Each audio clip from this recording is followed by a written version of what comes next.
Chapter 392. As the head of the manor's bodyguards, Carter Moan, who often followed Eric, knew the relationship between Eric and Elizabeth. He motioned for the others to put away their weapons before politely saying to Elizabeth, "Miss Murdoch, we didn't receive any news that you were coming over, so we thought you were an intruder." Elizabeth did come over rashly. Because there were many paparazzi outside the manor, she had to find a helicopter to come over in order not to be a hot topic for gossip tabloids. But of course, Elizabeth wouldn't say much in front of these people. She just asked, "Where's Eric?" Carter Moan's expression suddenly became a little strange because there was already a woman in the manor. He knew that Eric had a habit of not inviting other women over when there was a woman in the manor. So it was obvious that the young lady in front of him came uninvited. But these were all things for the male owner to worry about, so he just said, "Mr. Williams is in the villa. Do you want me to inform him?" "No, I'll go by myself," Elizabeth said and walked straight to Freedom City on the edge of the cliff. When she came to the gate, Elizabeth reached out and pushed the door.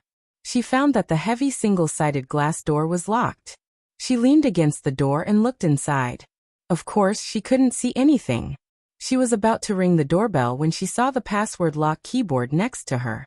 Elizabeth rolled her eyes and had a mischievous idea. She took out the Motorola mobile phone and skillfully dialed Drew's number. Soon, she got the security password. After entering the password, she pushed the door open and walked in. Elizabeth deliberately took off her small leather boots and put them aside. She stepped silently on the smooth floor of the hall with thin socks. Through the hall, Elizabeth soon saw Eric's figure. Several sets of sofas, space chairs and other furniture were placed by the huge glass window near the sea. Eric was sitting on a single sofa on the far west side. His head lowered as he carefully drew something on the drawing board on his lap. Elizabeth, who wanted to sneak up behind Eric to scare him, suddenly widened her eyes because a woman was lying on her side on the sofa opposite Eric.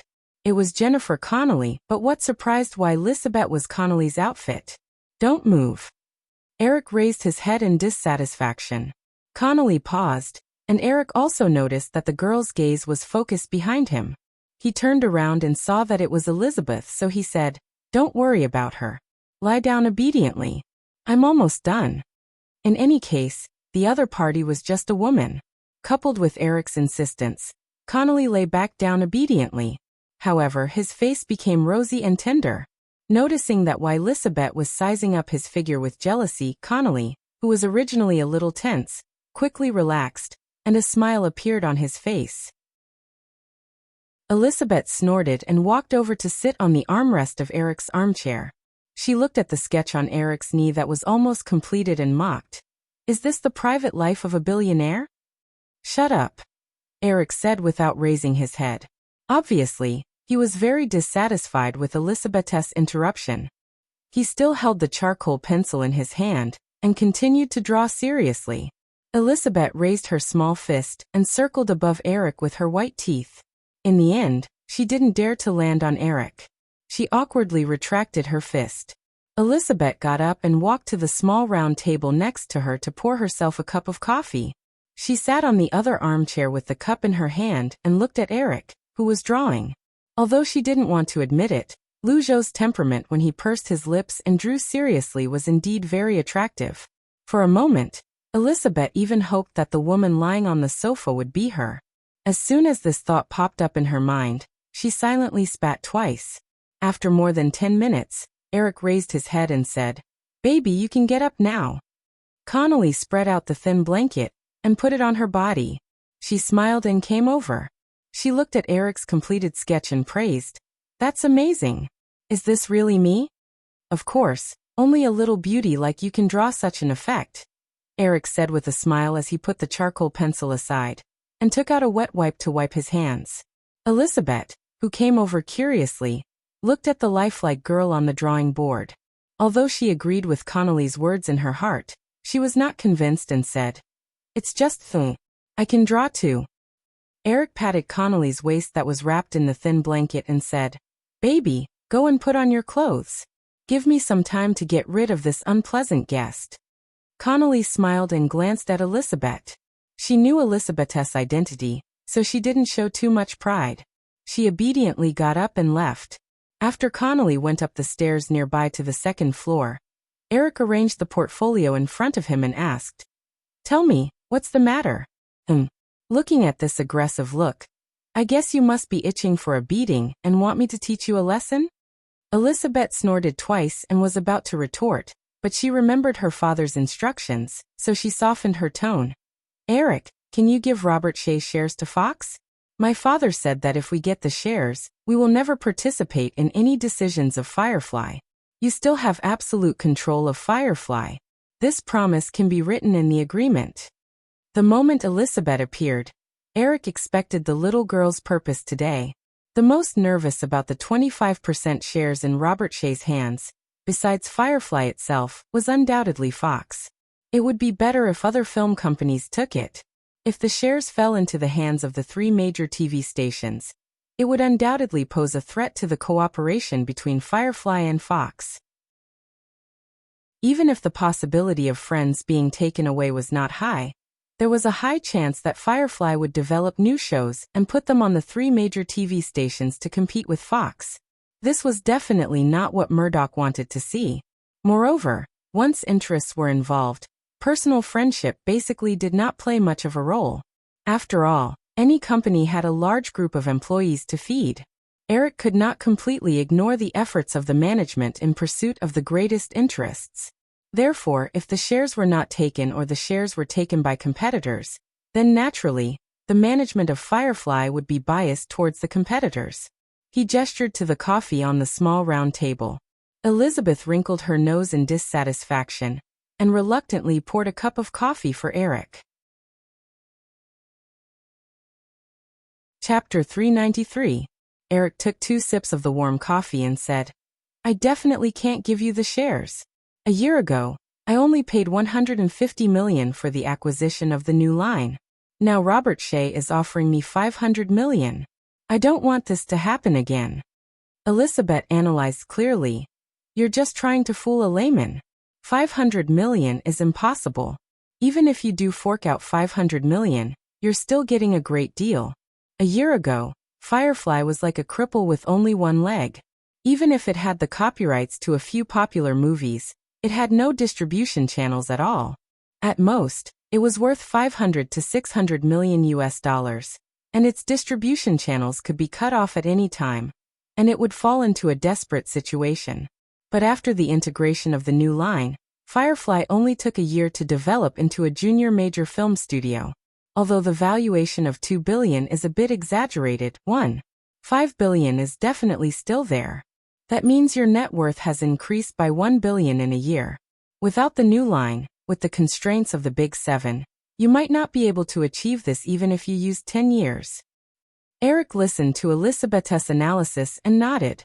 "Well, your analysis is very reasonable. You can write a paper when you go back." "I've already graduated, and I got straight A's."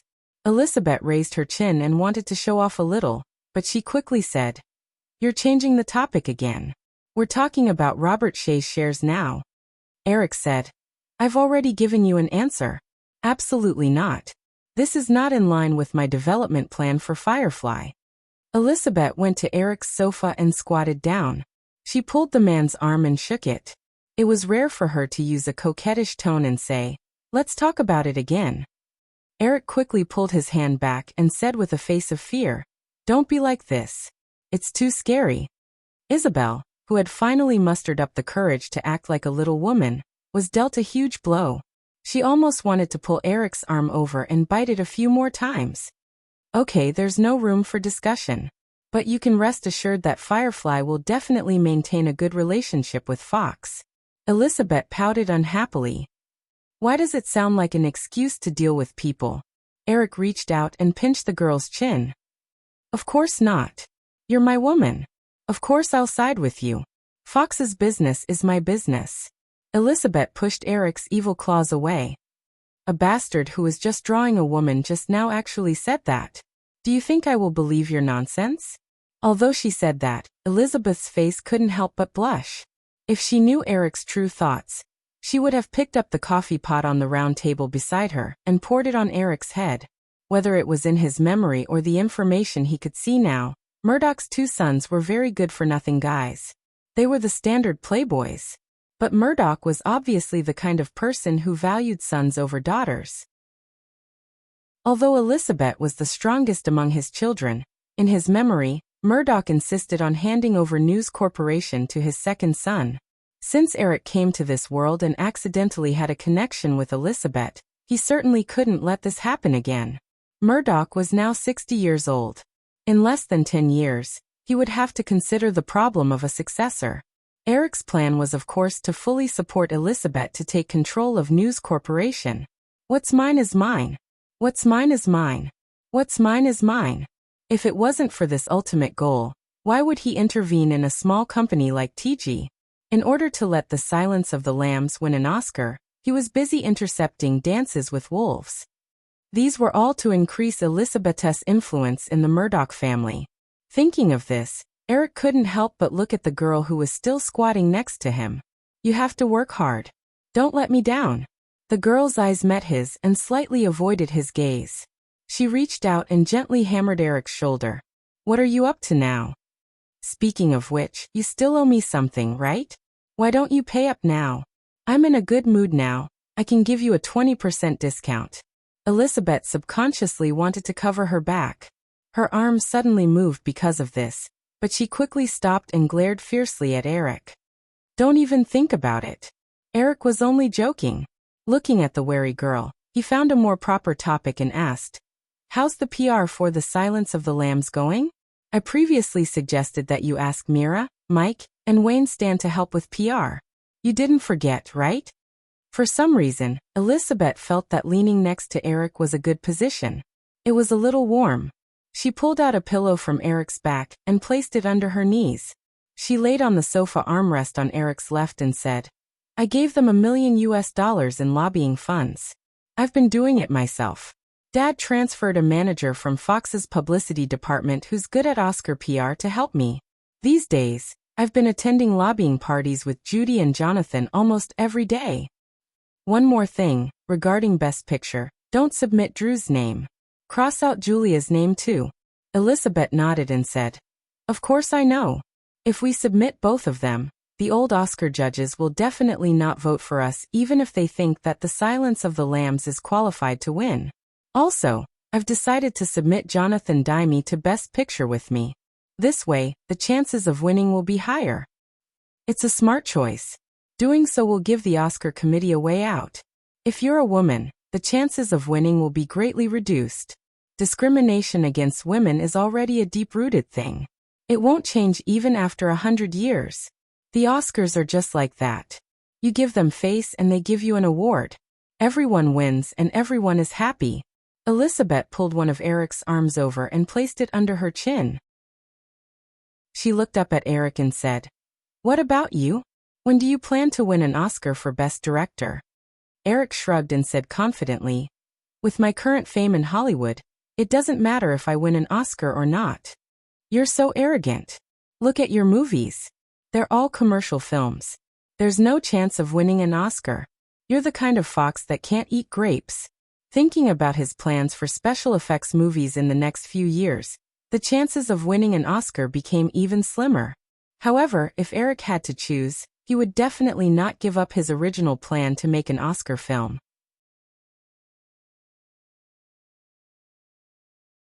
There's obviously a pleasing model. I can't go and draw a plaster statue, right?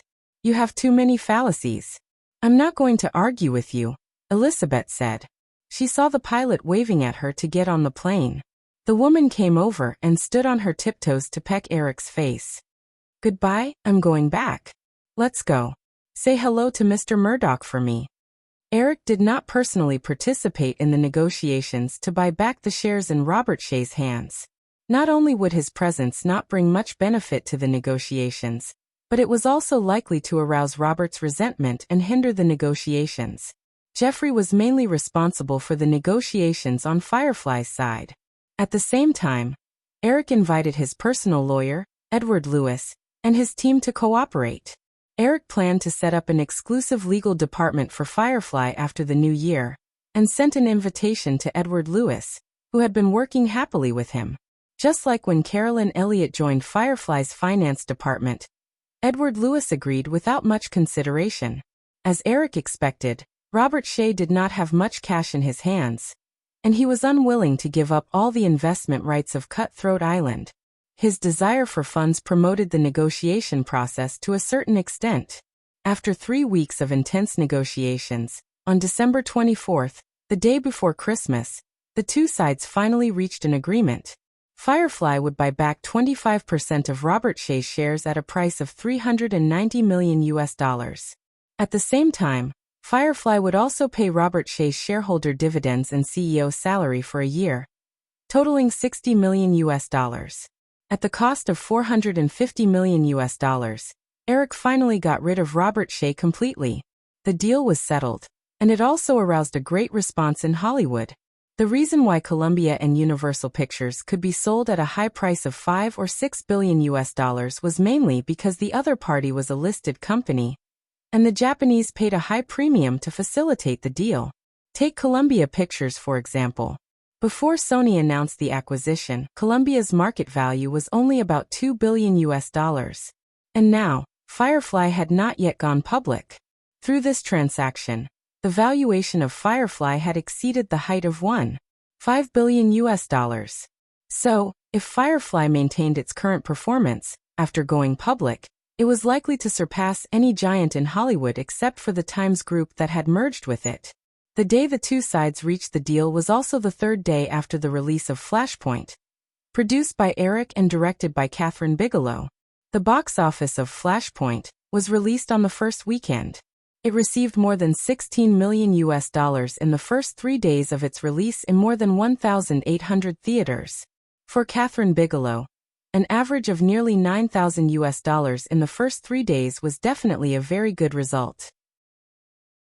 In Hollywood, if the average box office reached $10,000 in the first week, it meant that the director had entered the ranks of the top directors. After 4 days of release, Flashpoint would definitely exceed $10,000 in the first week. However, compared to Eric's previous films, this result was definitely a failure. Not to mention the films he directed, even Shock Island, which was also produced by Eric, had a box office of more than $20 million in the first weekend. Therefore, many media outlets blamed the failure of Flashpoint on Eric's impulse to drive out Robert Shea. After the box office of Flashpoint was released, Robert Shea once again publicly mocked Eric and threatened that this was only the beginning of Eric's failure. Chapter 395. In terms of the word of mouth of Thriller, because the viewpoints expressed in the movie were very unfavorable, the critics did not have a very high evaluation. They only expressed praise for the exciting visual scenes such as surfing and parachuting in the movie. Therefore, this movie was destined to not have much success during the award season. Regardless of the comments of the outside media, after Christmas, Firefly began the merger and reorganization in an orderly manner according to the plan. After detailed planning, Eric would merge Pixar Studio, Digital Domain and Black Ant Film into Firefly Pictures. Because these assets were all unlisted companies under Eric's absolute control, the merger process was very smooth. After the merger and reorganization, Firefly would follow the model of a major studio. In addition to film and television production, it also included specialized publicity, legal market research, strategic planning, and other departments. At the same time, it also had subsidiary companies with relatively independent operating capabilities such as Pixar Studio, Black Ant Film, New Line Cinema, Flower Pictures, and Digital Domain. In addition, Firefly also held 10% of the shares of Fox Television Network. After more than 4 months of planning negotiations with the community of Praia Vista, just after the new year, Firefly officially broke ground on the studio base in Praia Vista. Although it was an unlisted company and outsiders could not obtain detailed information about Firefly, Firefly's series of actions did not escape the eyes of many people. The attention of entertainment-oriented media was still focused on Eric's personal wealth. Professional Hollywood magazines such as Variety were much more professional in their analysis of Firefly. In the face of Firefly's integration and expansion, most of the professional media had a pessimistic attitude. After all, Eric had just experienced a failure, at the end of the year with Ghost Detective and Thriller. The total box office of the two movies released at the end of the year was likely to only be a little more than $100 million. Compared to the grand occasion last year when Firefly's movies dominated the year-end holiday box office, Firefly's results this year were a little worse.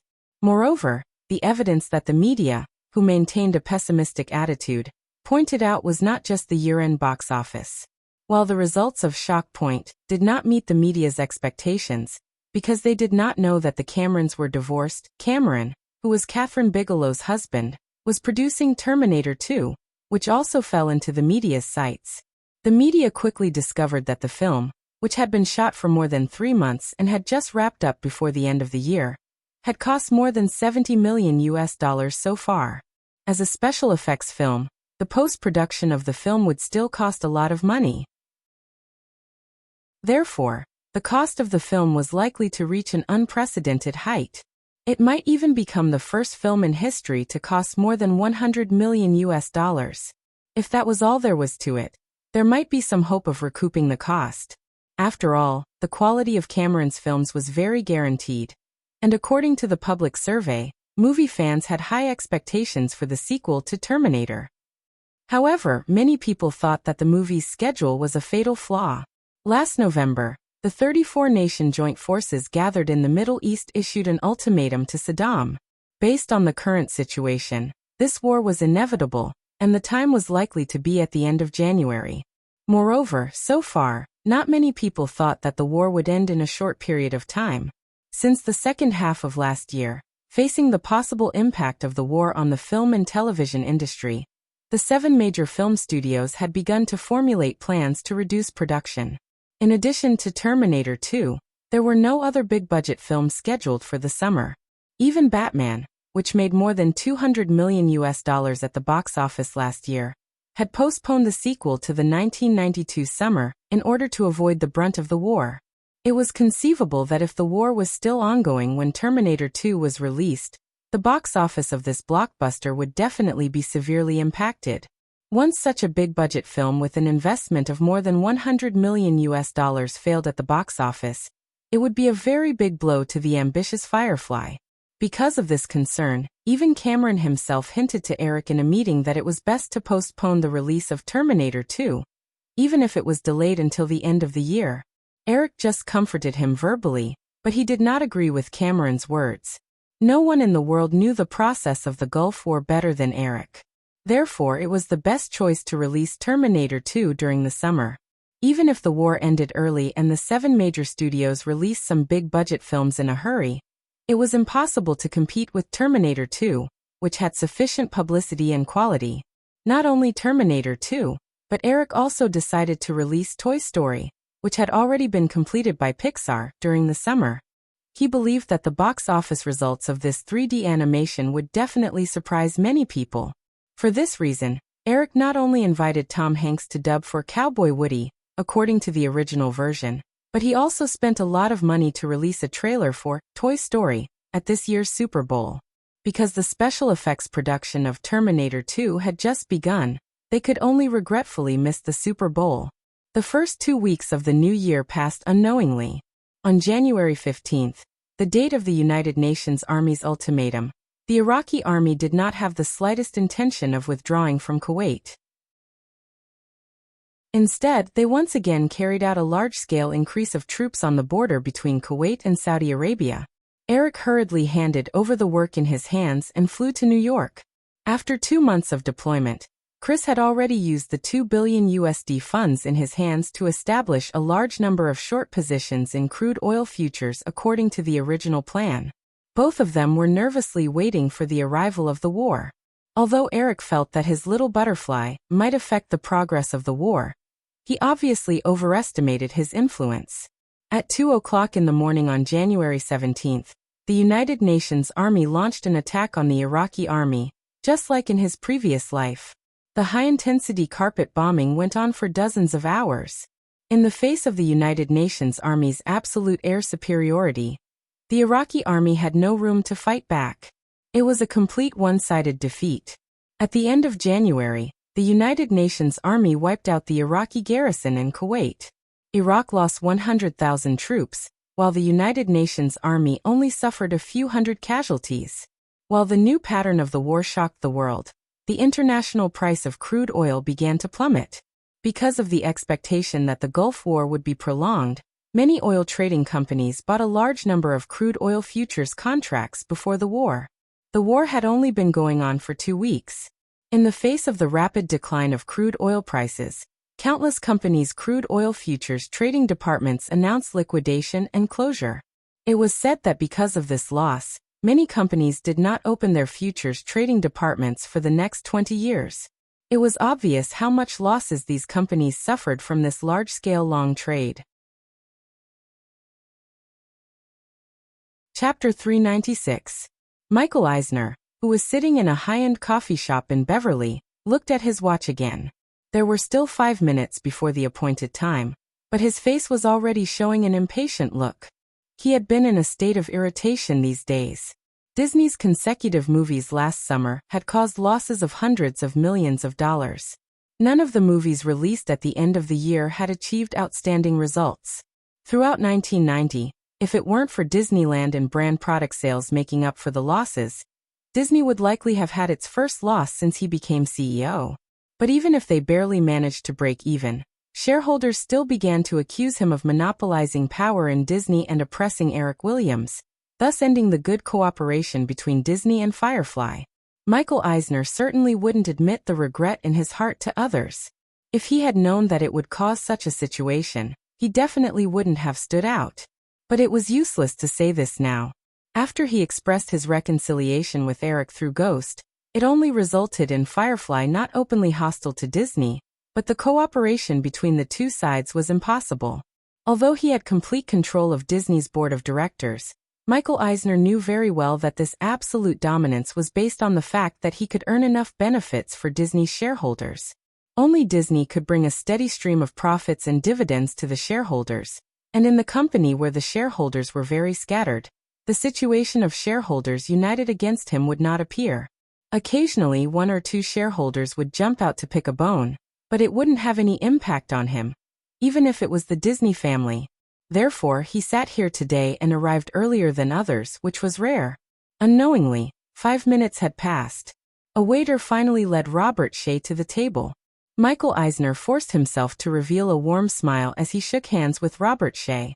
The two of them sat opposite each other. "I'm really sorry, Michael. Something came up and I'm a little late," Robert Shea said to Michael Eisner after ordering a cup of coffee. Michael Eisner still had a smile on his face as he said, "It's okay, Robert. Besides, you're not late." The two of them chatted for a while before the waiter quickly served the coffee.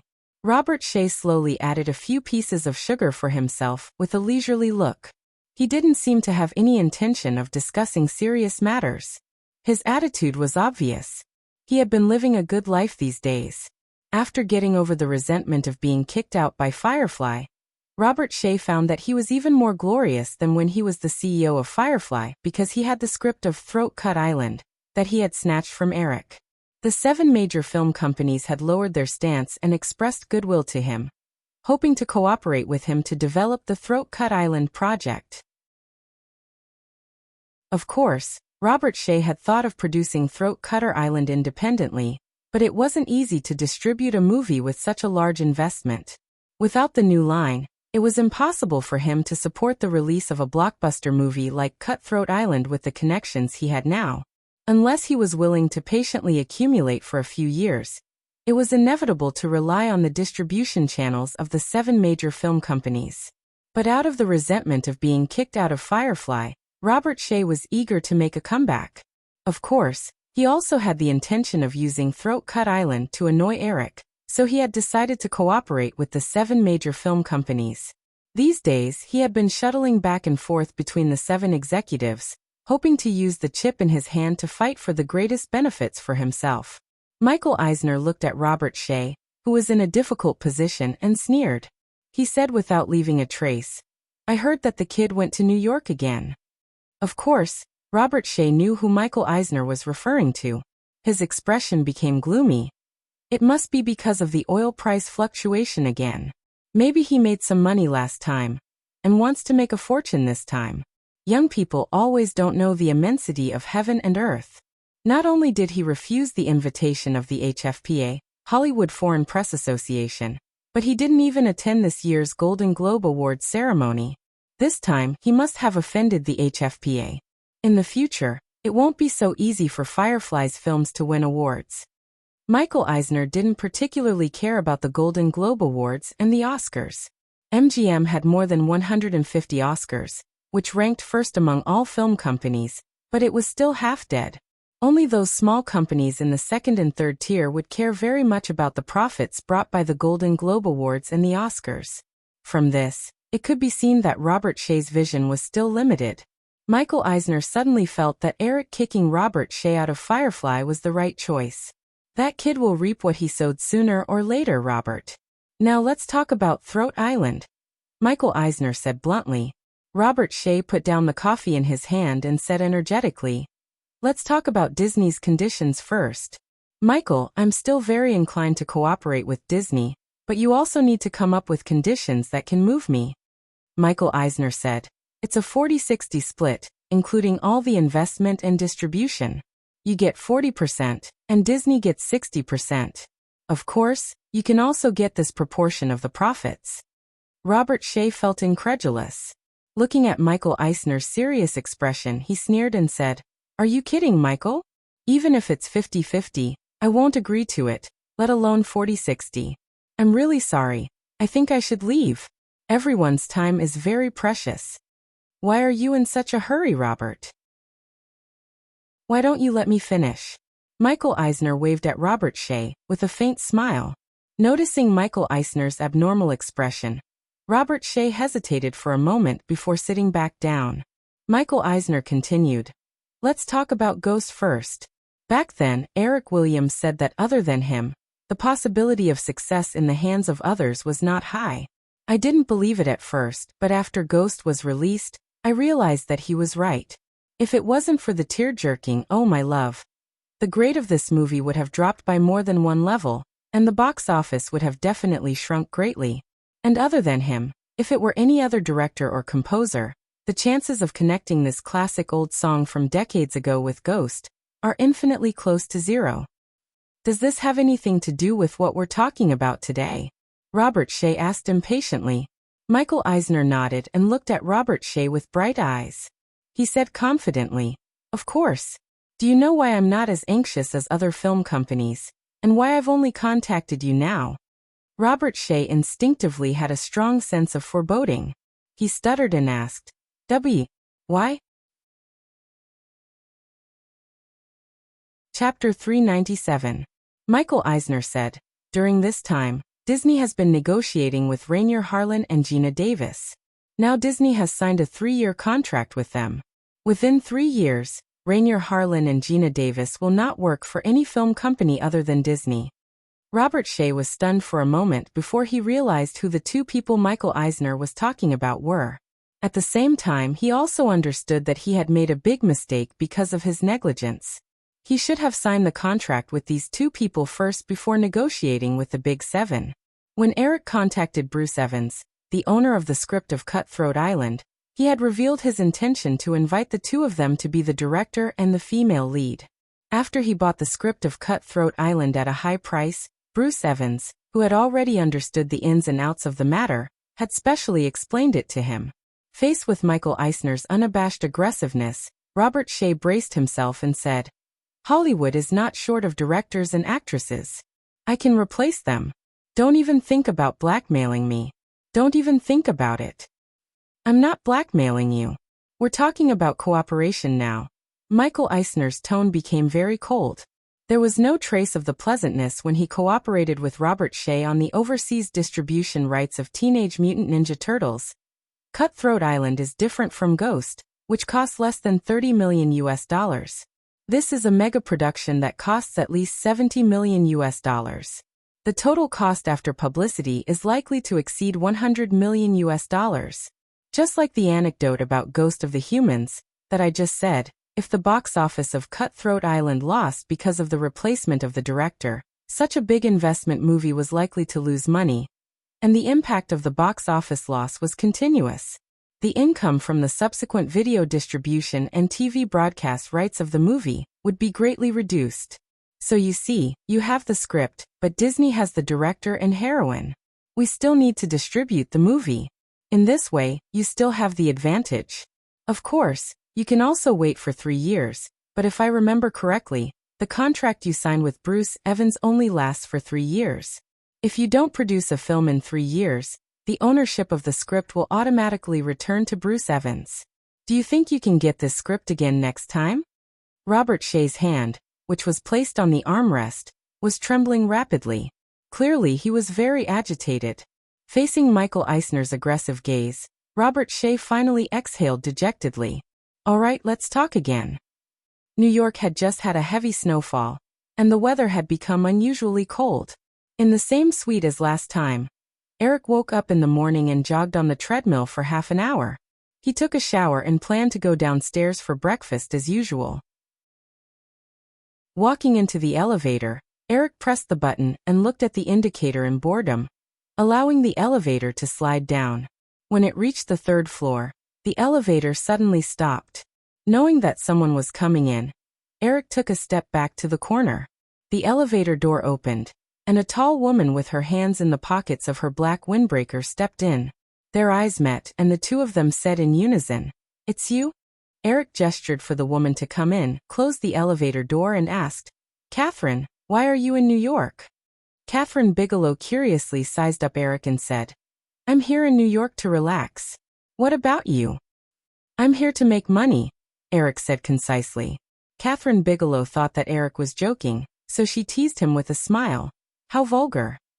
With just 2 sentences, the elevator reached the ground floor. Eric and Catherine Bigelow walked out of the elevator side by side and said, "You don't mind having breakfast with a vulgar person like me, right? My treat?" "Sure, I won't stand on ceremony with a tycoon like you." They walked into the restaurant and found a table to sit down. Just as they ordered breakfast from the waiter, a tall white man walked over and nodded slightly at Catherine Bigelow. He handed a stack of newspapers and a folder to Eric and said, "Mr. Williams, this is today's newspaper and a few documents that were faxed over from Los Angeles last night. Mr. Hansen instructed you to call him back after reading them." "I got it." Eric nodded.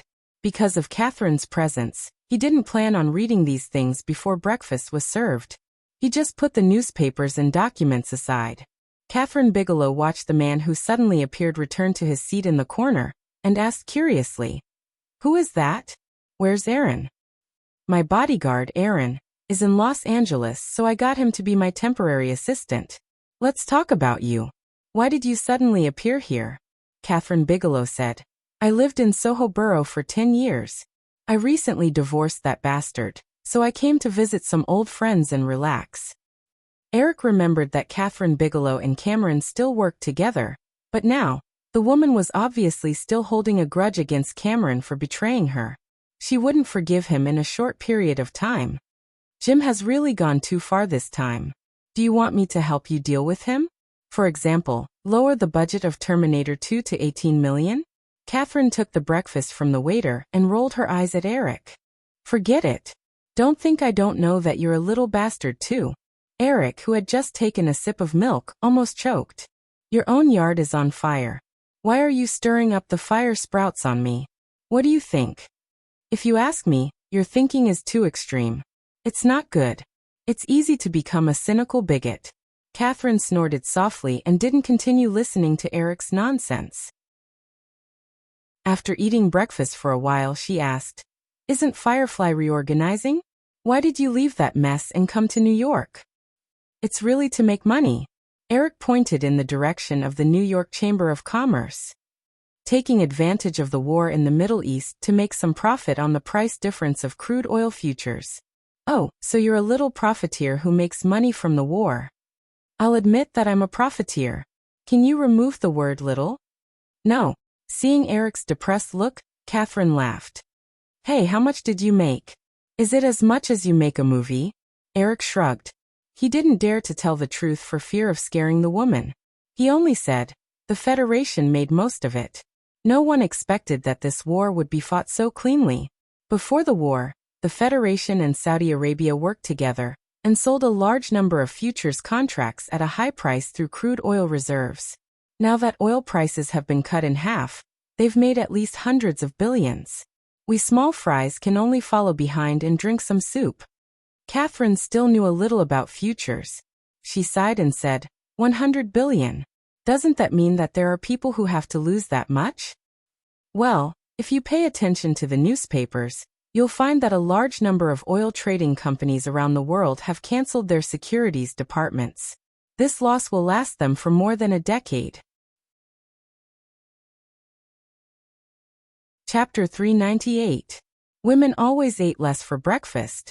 Catherine Bigelow quickly finished her simple sandwich, sipped her juice, and chatted patiently with Eric, who was still eating the ham sandwich in front of him. After Eric finished eating, Catherine asked, "What are you going to do next?" Eric pointed to the newspapers and documents next to him. "The New York Chamber of Commerce opens at 10 o'clock. It's about time for me to finish reading these." "Then take your time. I'll leave first." Catherine nodded politely to Eric and stood up to leave. Eric did not ask her to stay. For a woman with a strong personality like Catherine, the more eager he appeared, the easier it would be to arouse her disgust. Playing hard to get was the best choice. Watching the woman leave, he asked the waiter to take away their tableware before opening the stack of newspapers next to him. He first chose the Los Angeles Times to read. He briefly glanced at the International Current Affairs section. The United Nations Army had begun to clean up. There was nothing else special. Eric quickly turned to the entertainment section. Disney announces co-production of Throat Cut Island with Robert Shea, set for June 28th. Today is really a good day. The corner of Eric's mouth curled into a faint sneer as he thought to himself.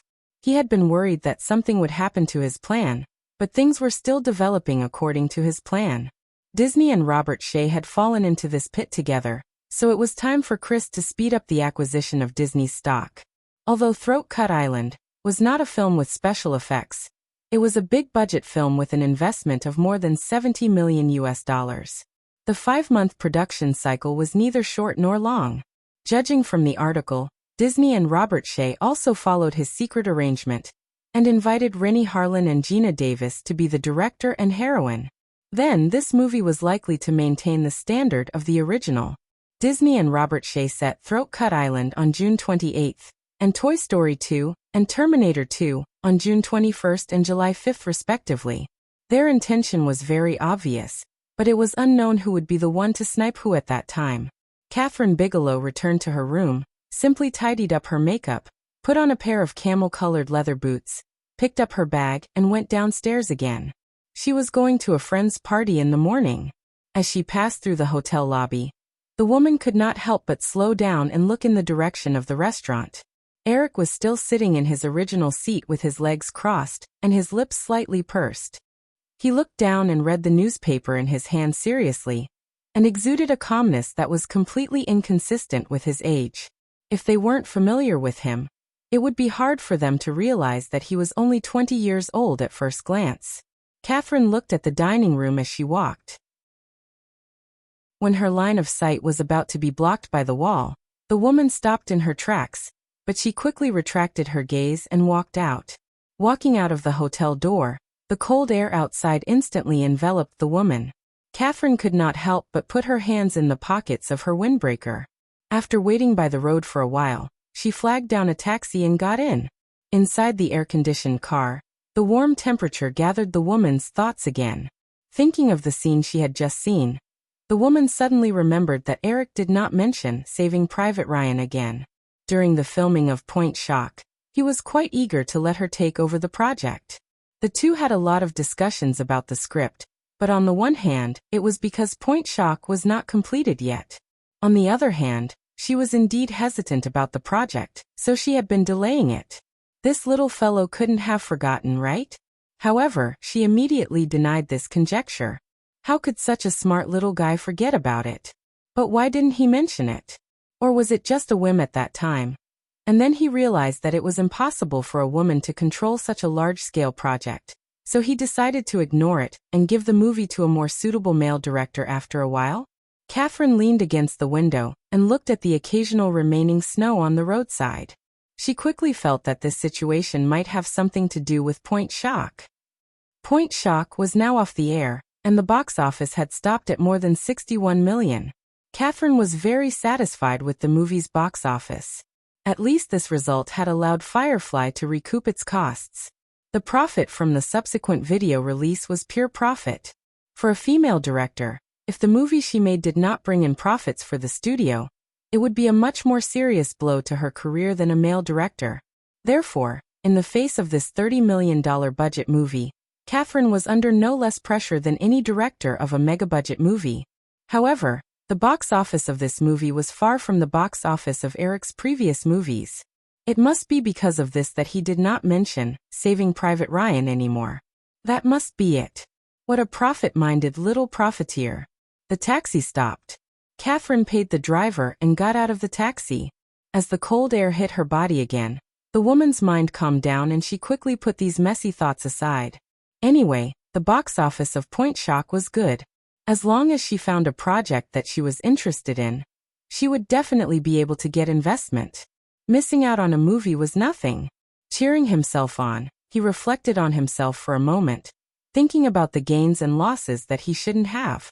He straightened the collar of his windbreaker, hung the satchel on his arm, and put his hands into his pockets again.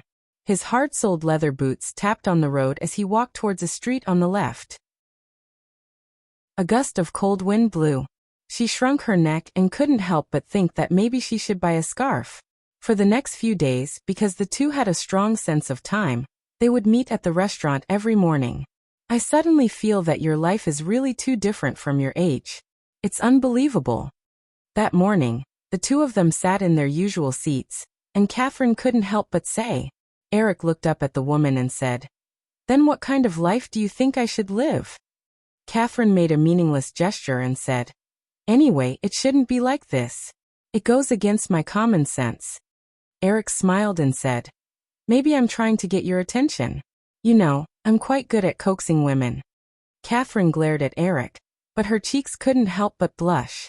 She asked hesitantly, "Don't tell me you really have that kind of complex like what the newspapers say? I'm a lot older than you." "What kind of newspapers are you reading?" "The proper newspapers usually praise me for being young and promising. They don't talk about this kind of nonsense. I forgot the name. I occasionally saw a feature about you." Eric thought for a bit and explained, "Let's put it this way.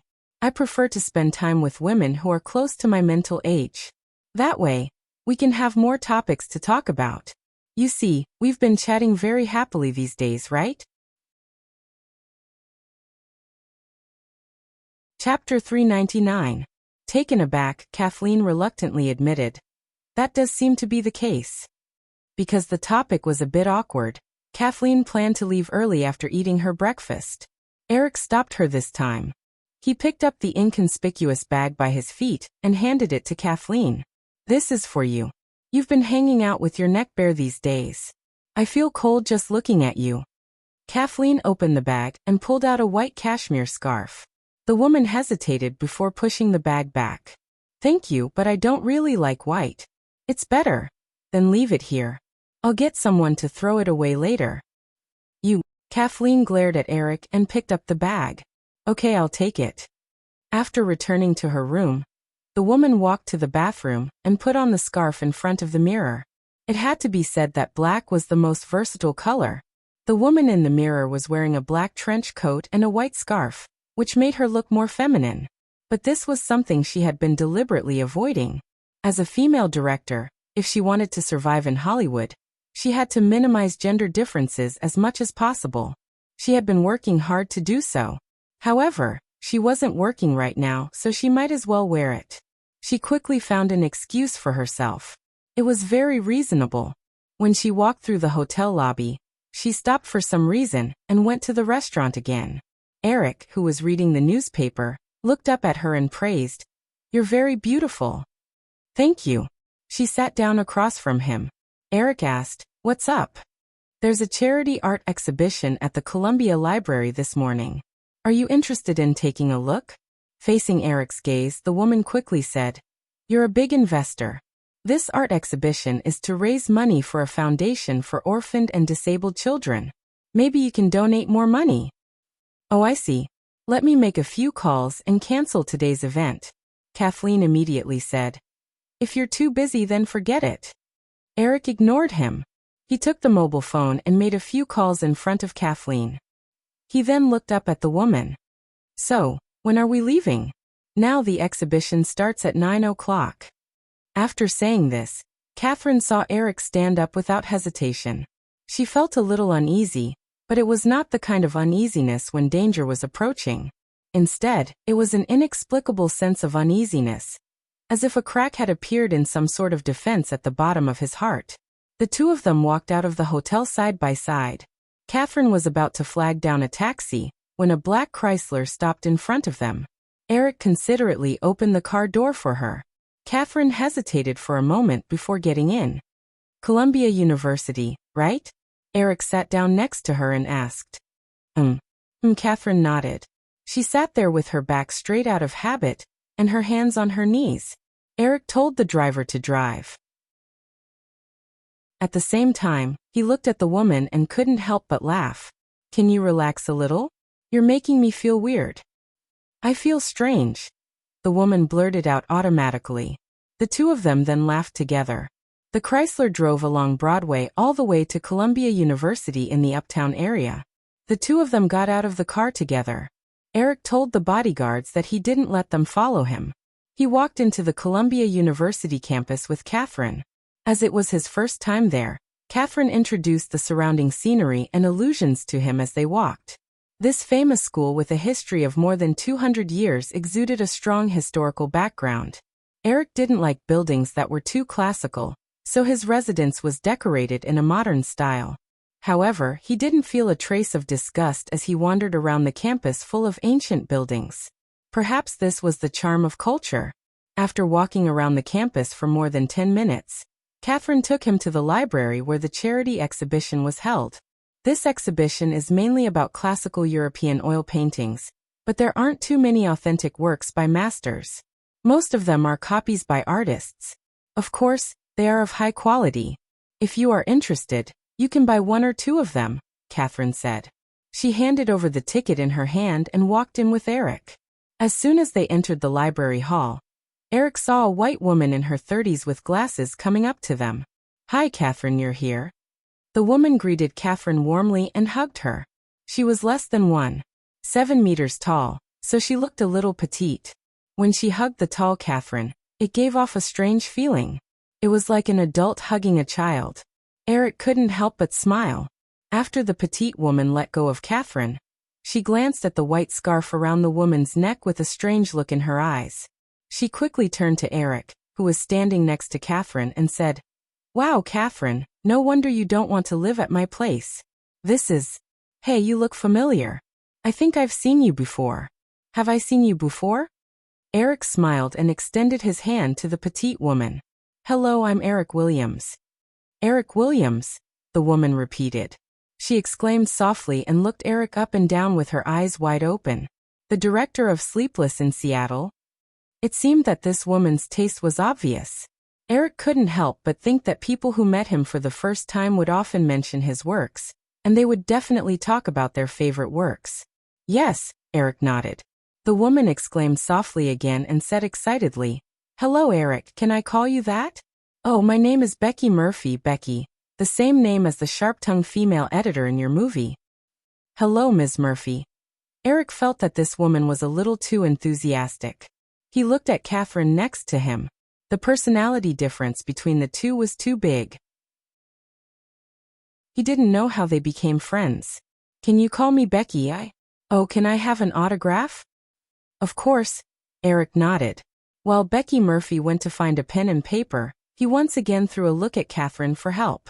After Eric signed the booklet that Becky Murphy handed over, Catherine said, Okay, Becky, don't you have other things to do? We're here to see the art exhibition. Of course, Becky Murphy said. You guys can do whatever you want. Professor Clark will come over later. I have to go to the door to greet him. After that, Becky Murphy turned and walked away after saying goodbye to Eric. Because it was a little early, There were not many people on the first floor of the library that was temporarily set up as an exhibition hall. Eric and Catherine walked around the hall with many oil paintings. Chapter 400. After Back to 17. Eric had received many invitations, but he no longer appeared in any movie, not even as a cameo. Even so, because his rise was too legendary, his personal photos would appear in newspapers and magazines every 2 to 3 days. Therefore, when he walked on the street, even if he was not recognized at a glance, there would always be people who felt that he had seen him before. As more and more people gathered in the library hall, more and more guests attending the art exhibition looked at Eric. However, most of them seemed to think that it might just be a resemblance, so they did not come up to talk to him. In order to avoid unnecessary harassment, Eric had to take out his sunglasses and put them on. His appearance was a little different in the hall, and he was slightly teased by Catherine. This painting is about the story of the golden apple. When the human hero Peleus and the sea goddess Thetis held a wedding, all the gods were invited, but the goddess of discord, Eris, was rejected. Holding a grudge, Eris broke into the wedding scene, took out a golden apple, and said that she wanted to give it to the most beautiful woman present, which caused a dispute. Zeus's wife Hera, the goddess of wisdom Athena, and the goddess of love Aphrodite all thought that they should be the one to get the golden apple. In the midst of the dispute, Zeus appointed the Trojan prince Paris, who was shepherding on Mount Ida, to adjudicate the dispute. The man in the picture was Paris, and the 3 goddesses were on his right.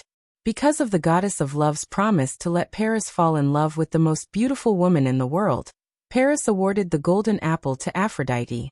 Then, with the help of the goddess of love, Paris abducted the Spartan queen Helen, who was considered the most beautiful woman in the world. This incident was the trigger for the Trojan War. The two walked to an oil painting in the northwest corner, and Catherine explained to Eric in a low voice. Although she majored in art criticism at Columbia University, she did not explain the composition and color of the works in the exhibition hall to Eric. She only talked about the various background stories involved in these oil paintings.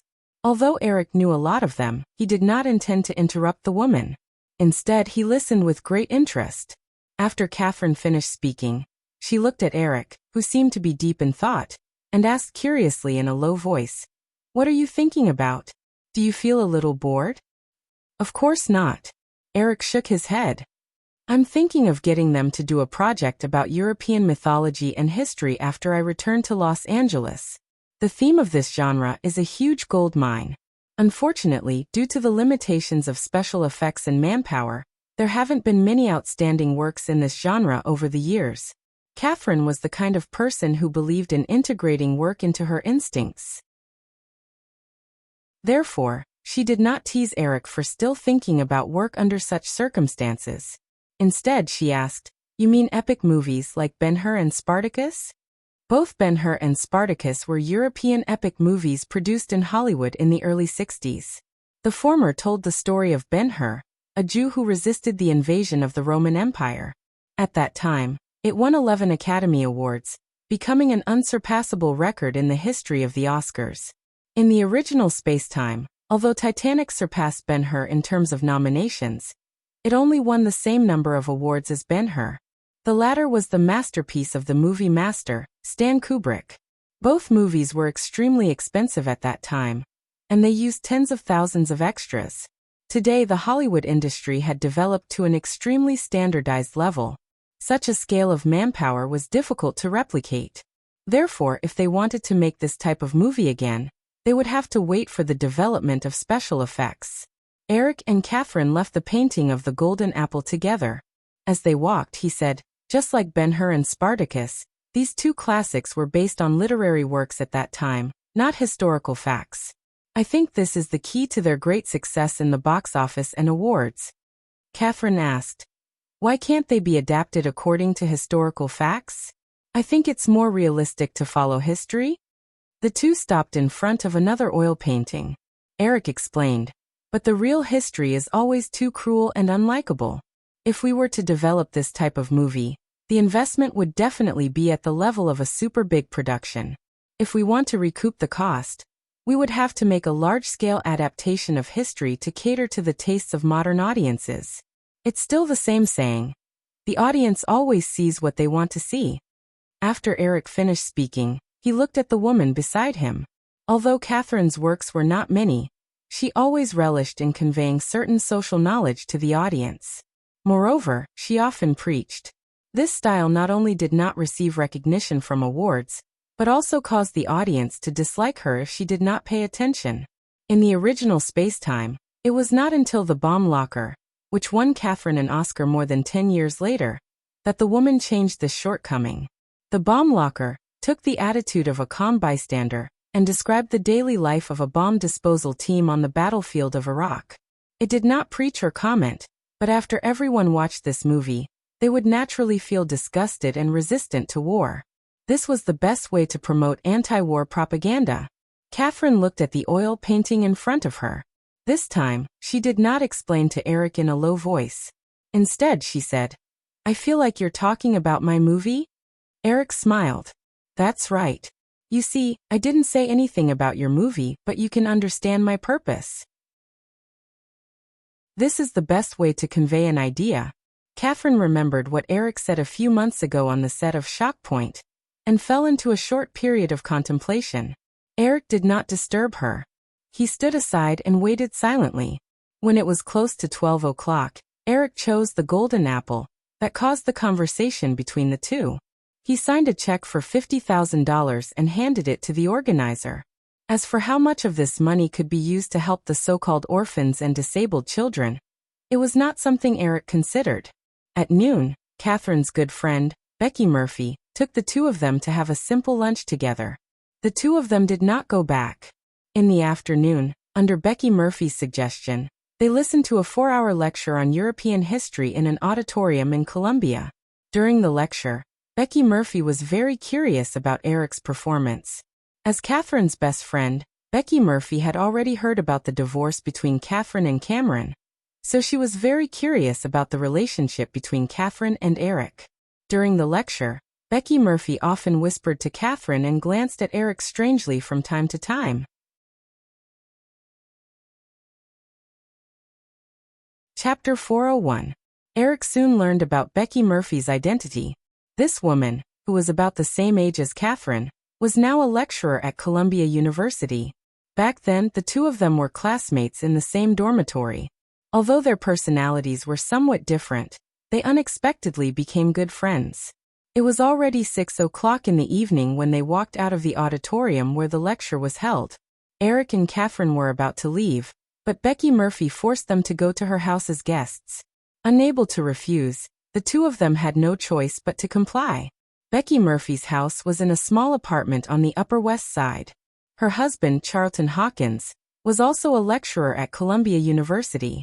The two had been married for 6 years, but they had no children.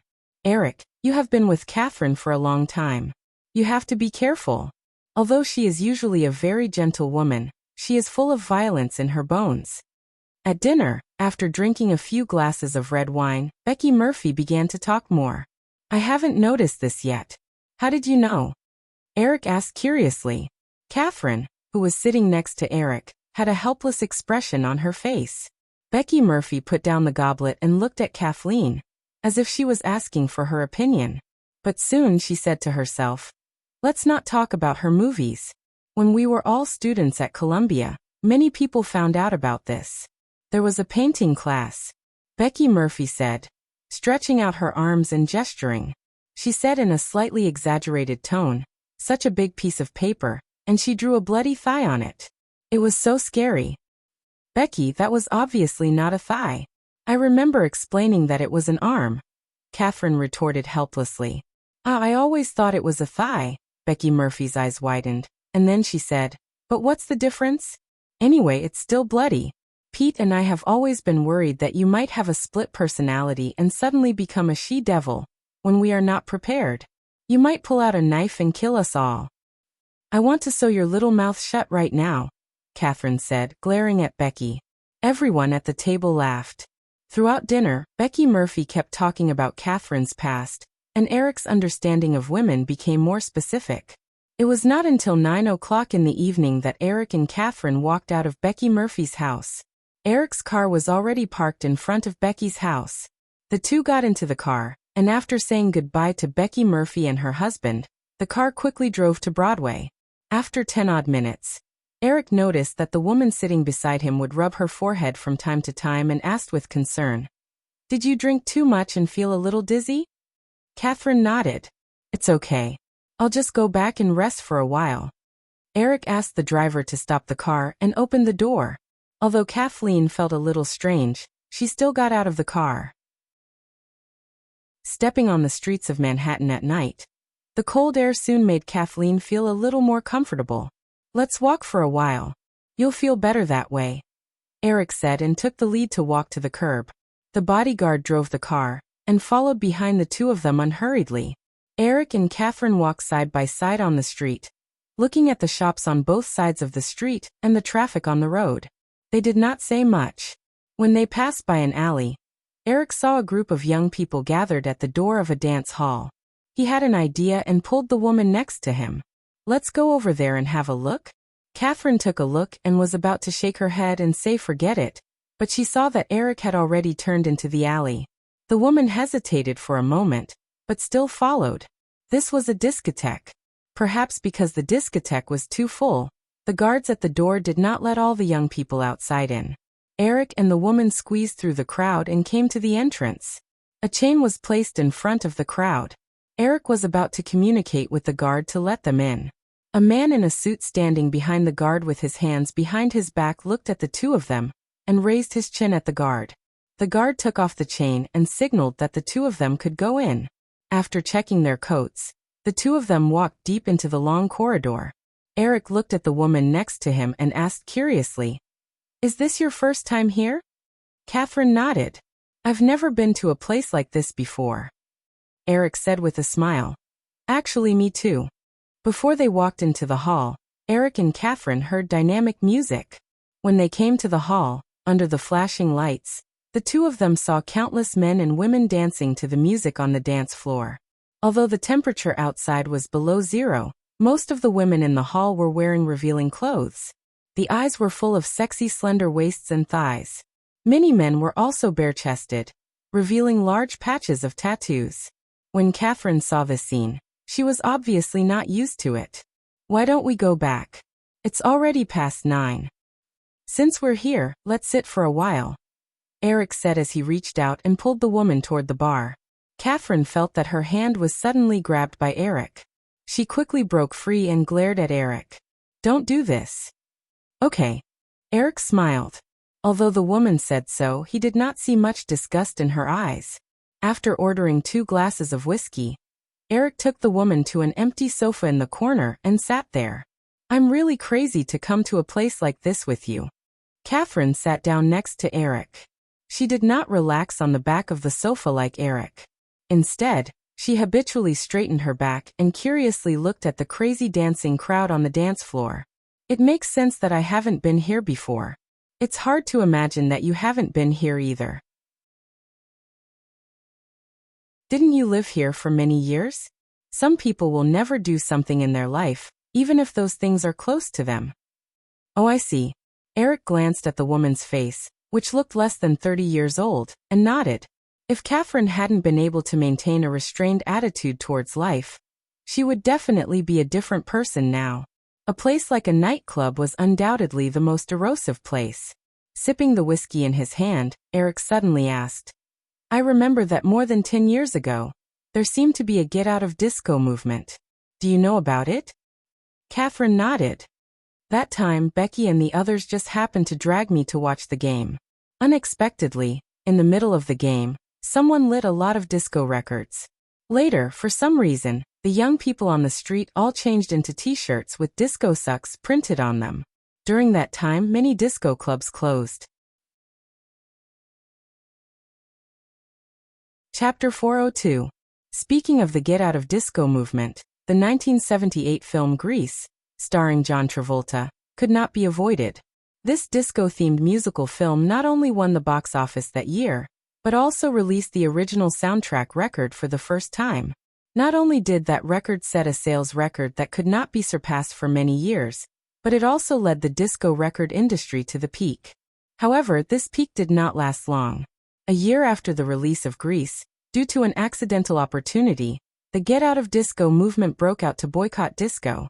In Eric's view, there was obviously a struggle for interests in this movement, just like the suppression of Michael Jackson later. Because of the popularity of disco, which had a very low production cost, it had a great impact on the traditional recording industry. It caused the traditional recording industry to use that accident to manipulate public opinion and set off a movement to suppress disco. Eric was talking with Catherine about the past when he caught a glimpse of two girls approaching from the corner of his eye. When the two girls came to his side, Eric was sure that their target was him. He looked up and saw that one of the girls had a ponytail. Her expression was a little shy, and her head was slightly lowered.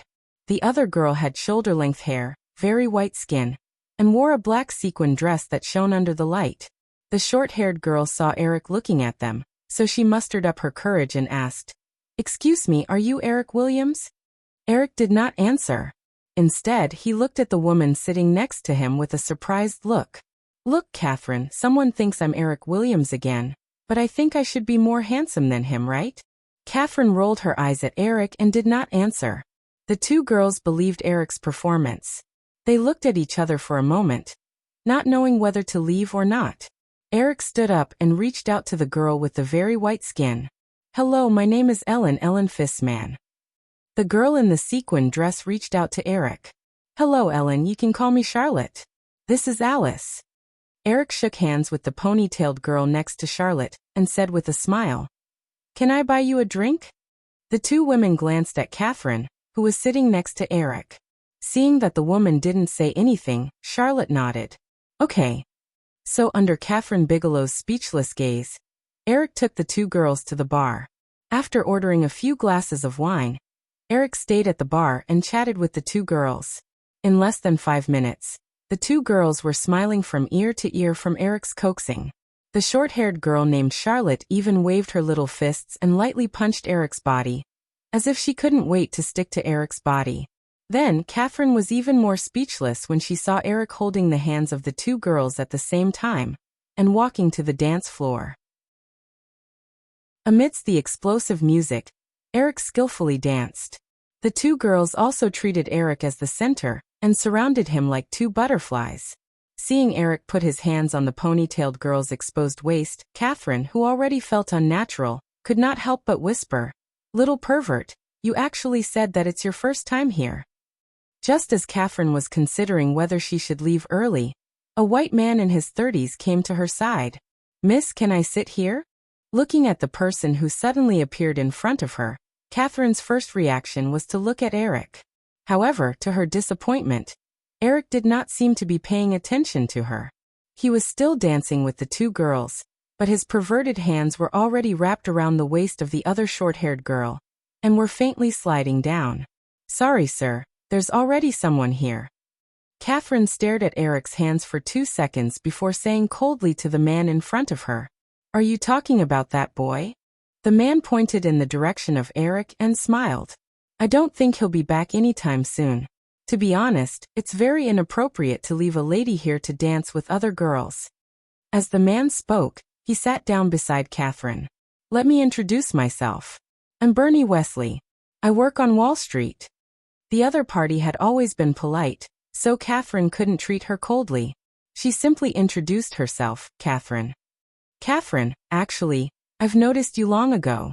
You have a quiet and restrained temperament. I don't think you should be here at all." Let me guess, you're a doctor, lawyer, accountant?" Bernie Wesley guessed a few times in a row, but he did not get it right.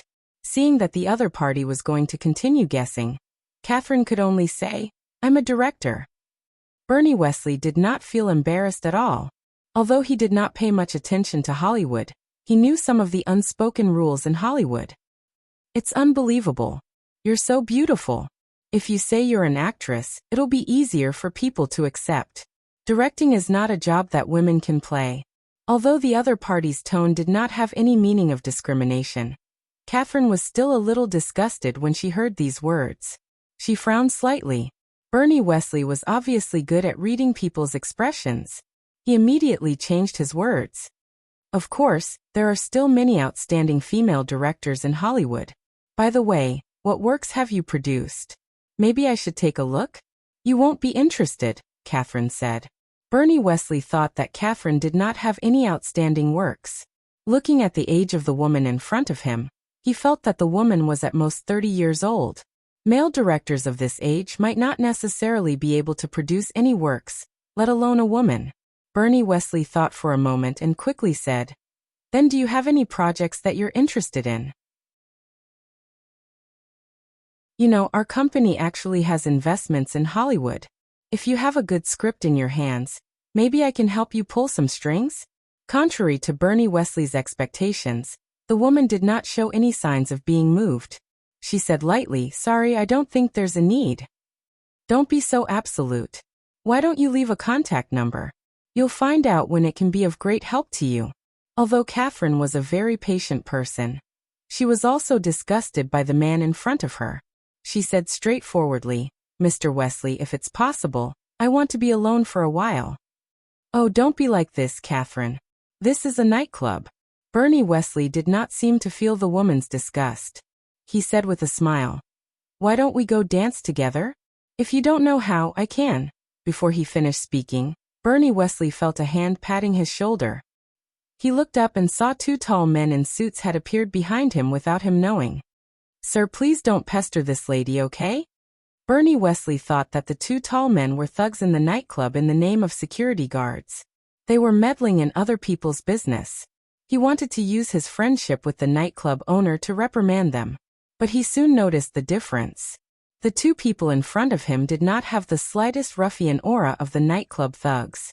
Although their appearance was not eye-catching at first glance, the cold aura exuding from them was definitely not something that a hooligan could have. He happened to see this aura from the bodyguards of the big boss behind the company at an annual meeting. He heard that these people were often professional soldiers who retired from the special forces. Most of them had killed people before. A person who could have such a high level of bodyguard was definitely not someone a small investment manager like him could afford to offend. Bernie Wesley sensibly stood up, made an apologetic gesture to Catherine, and walked away somewhat awkwardly. Catherine thanked Eric's two bodyguards softly. The two nodded slightly in response and quietly retreated to an inconspicuous corner. Looking at the crowd on the dance floor again, she happened to notice that Eric was also looking in her direction. He even made a gesture to her that it was done. It was obvious that the two bodyguards who had helped her out were under his orders. Realizing that he had been paying attention to her, for some reason, she felt a little gratified that she couldn't detect. Catherine, a lone woman, had been sitting on the sofa for a long time. Bernie Wesley wasn't the only one who wanted to strike up a conversation with her. The people who had originally planned to wait for Bernie Wesley to return in defeat noticed what had just happened and no longer dared to step forward. The woman who had a vacuum beside her became exceptionally conspicuous, and many people looked over curiously. In the following days, she, a woman who occupied a row of sofas by herself, but no one dared to come forward to strike up a conversation with her, became the topic of conversation among the guests of this ballroom. Eric went crazy with the two girls for a while before leaving the dance floor, intending to bring Catherine back to the hotel. Seeing that Eric was about to leave, the short-haired girl pulled her companion out. After leaving the ballroom and walking into the alley, the short-haired girl who had just worn a sequin dress had already put on a dark trench coat. She looked up at Catherine, who was walking silently on the other side of Eric. The short-haired girl mustered up her courage and said to Eric, "Ellen, why don't you come to my place?" "Huh." Eric thought he had heard wrongly, but the short-haired girl continued, "I mean, why don't you come to my place? Also, Alice and I live together."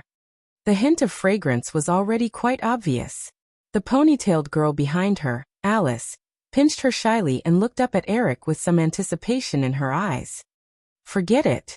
It's too late now." Eric smiled, thinking to himself, could it be that I've gone overboard with my teasing? It shouldn't be. Although he rejected the invitation of the two girls and walked out of the alley, Eric still thoughtfully called a taxi for the two girls. He watched the other party leave before getting into the car driven by the bodyguard with Catherine. In the taxi that didn't drive far, the short-haired girl named Charlotte turned her head to look at Eric, who had gotten into a black car at the alley entrance, and sighed softly. Alice also turned her head to take a look before asking, "What's wrong, Charlotte? Didn't you notice? He's actually Eric Williams." Chapter 403. When Alice heard Charlotte's words, she immediately turned around and looked back. Eric's black car had already disappeared into the late-night traffic. Alice turned around in disappointment and said to Charlotte, "Why didn't you tell me just now? Then I could have asked him for an autograph." "He doesn't want to admit it. What's the use of telling him?" Charlotte shrugged and said with a little regret, "Sigh, it's a pity. If we could, we definitely wouldn't have to squeeze into that small apartment by the street anymore. Maybe we could even go to Hollywood." Alice blushed. "No wonder you said that just now." Charlotte smiled and pinched Alice's body. "Aren't you looking forward to it very much too? Actually, I judged that he was Eric from the woman beside him. Did you hear him just now? He called that woman Catherine. I was sure that she was Catherine Bigelow. She went on NBC's Tonight Show to promote Shockpoint before the new year. Do you still remember? That day you just came back from Colorado. We stayed up late and just happened to see the show that day. I remember now, but Catherine Bigelow looks so young. Didn't they say that she was in her 30s? 39 years old. Charlotte wiped her face with some envy and said, "If I could still be so beautiful at this age, I would wake up laughing in my dreams." While the two women were gossiping about Eric and Catherine were in the car returning to the hotel. The woman did not say a word for a long time. Eric finally could not help but ask, "What are you thinking about?" Catherine glanced at Eric and did not hide her thoughts. She said, "I'm thinking about staying away from you. You're too dangerous. In less than an hour, you coaxed those two girls to do anything." Eric said, "Maybe they recognized me. You have to know that I'm very rich. This is a good opportunity for an ordinary girl at the bottom of the metropolis." The short-haired girl recognized you, but the ponytail girl didn't. However, she didn't reject the short-haired girl's hint. Catherine easily pointed out the crux of the matter. "Of course, this has nothing to do with me. What's important is..." The woman raised her wrist and looked at her watch. "It's already 10:15. When I'm not working, I'll rest at 10 o'clock. This is the rule I set for myself. Also, before this, I've never been to a nightclub. I've never worn a white scarf. Before dinner, Becky secretly pointed at my scarf and asked me what happened. I didn't know how to explain it." Eric couldn't help but rub his nose and say, "It sounds very serious." Of course it's very serious. Human nature is very strong. It takes years to build a rigorous lifestyle, but it may only take a week of indulgence to destroy it. I didn't take you to indulge, did I? Catherine looked at Eric with a complicated gaze. Thinking of the age gap between them, she said, "Being with you is a kind of indulgence in itself."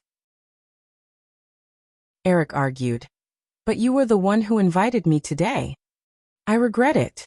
For some reason, after hearing Catherine's words, Eric suddenly thought of a certain Lolita's righteous words of $20.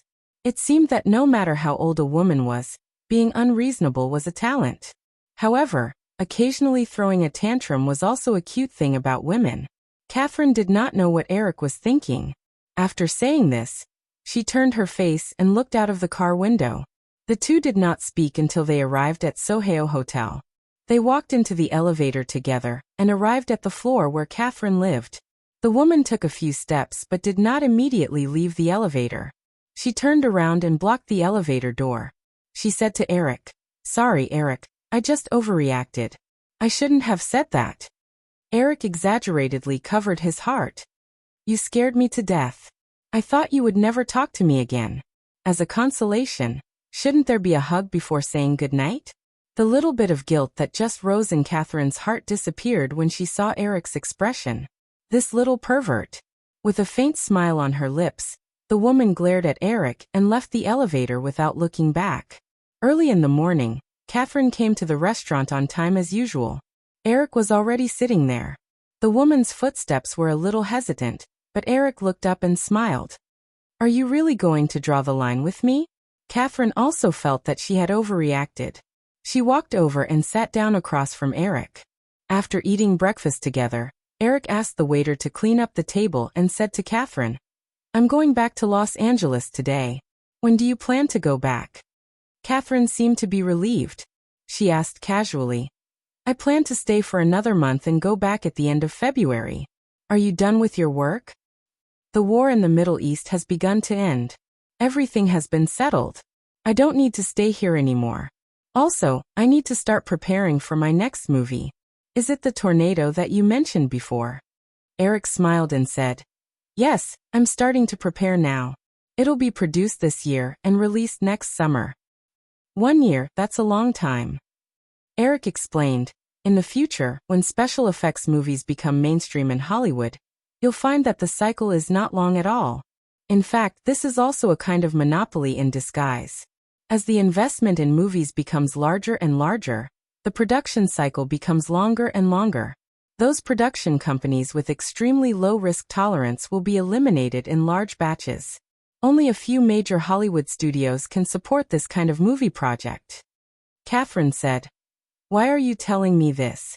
I'm not interested." Eric just wanted to tell the woman across from him a fact. In his memory, all of Catherine's works were toxic movies.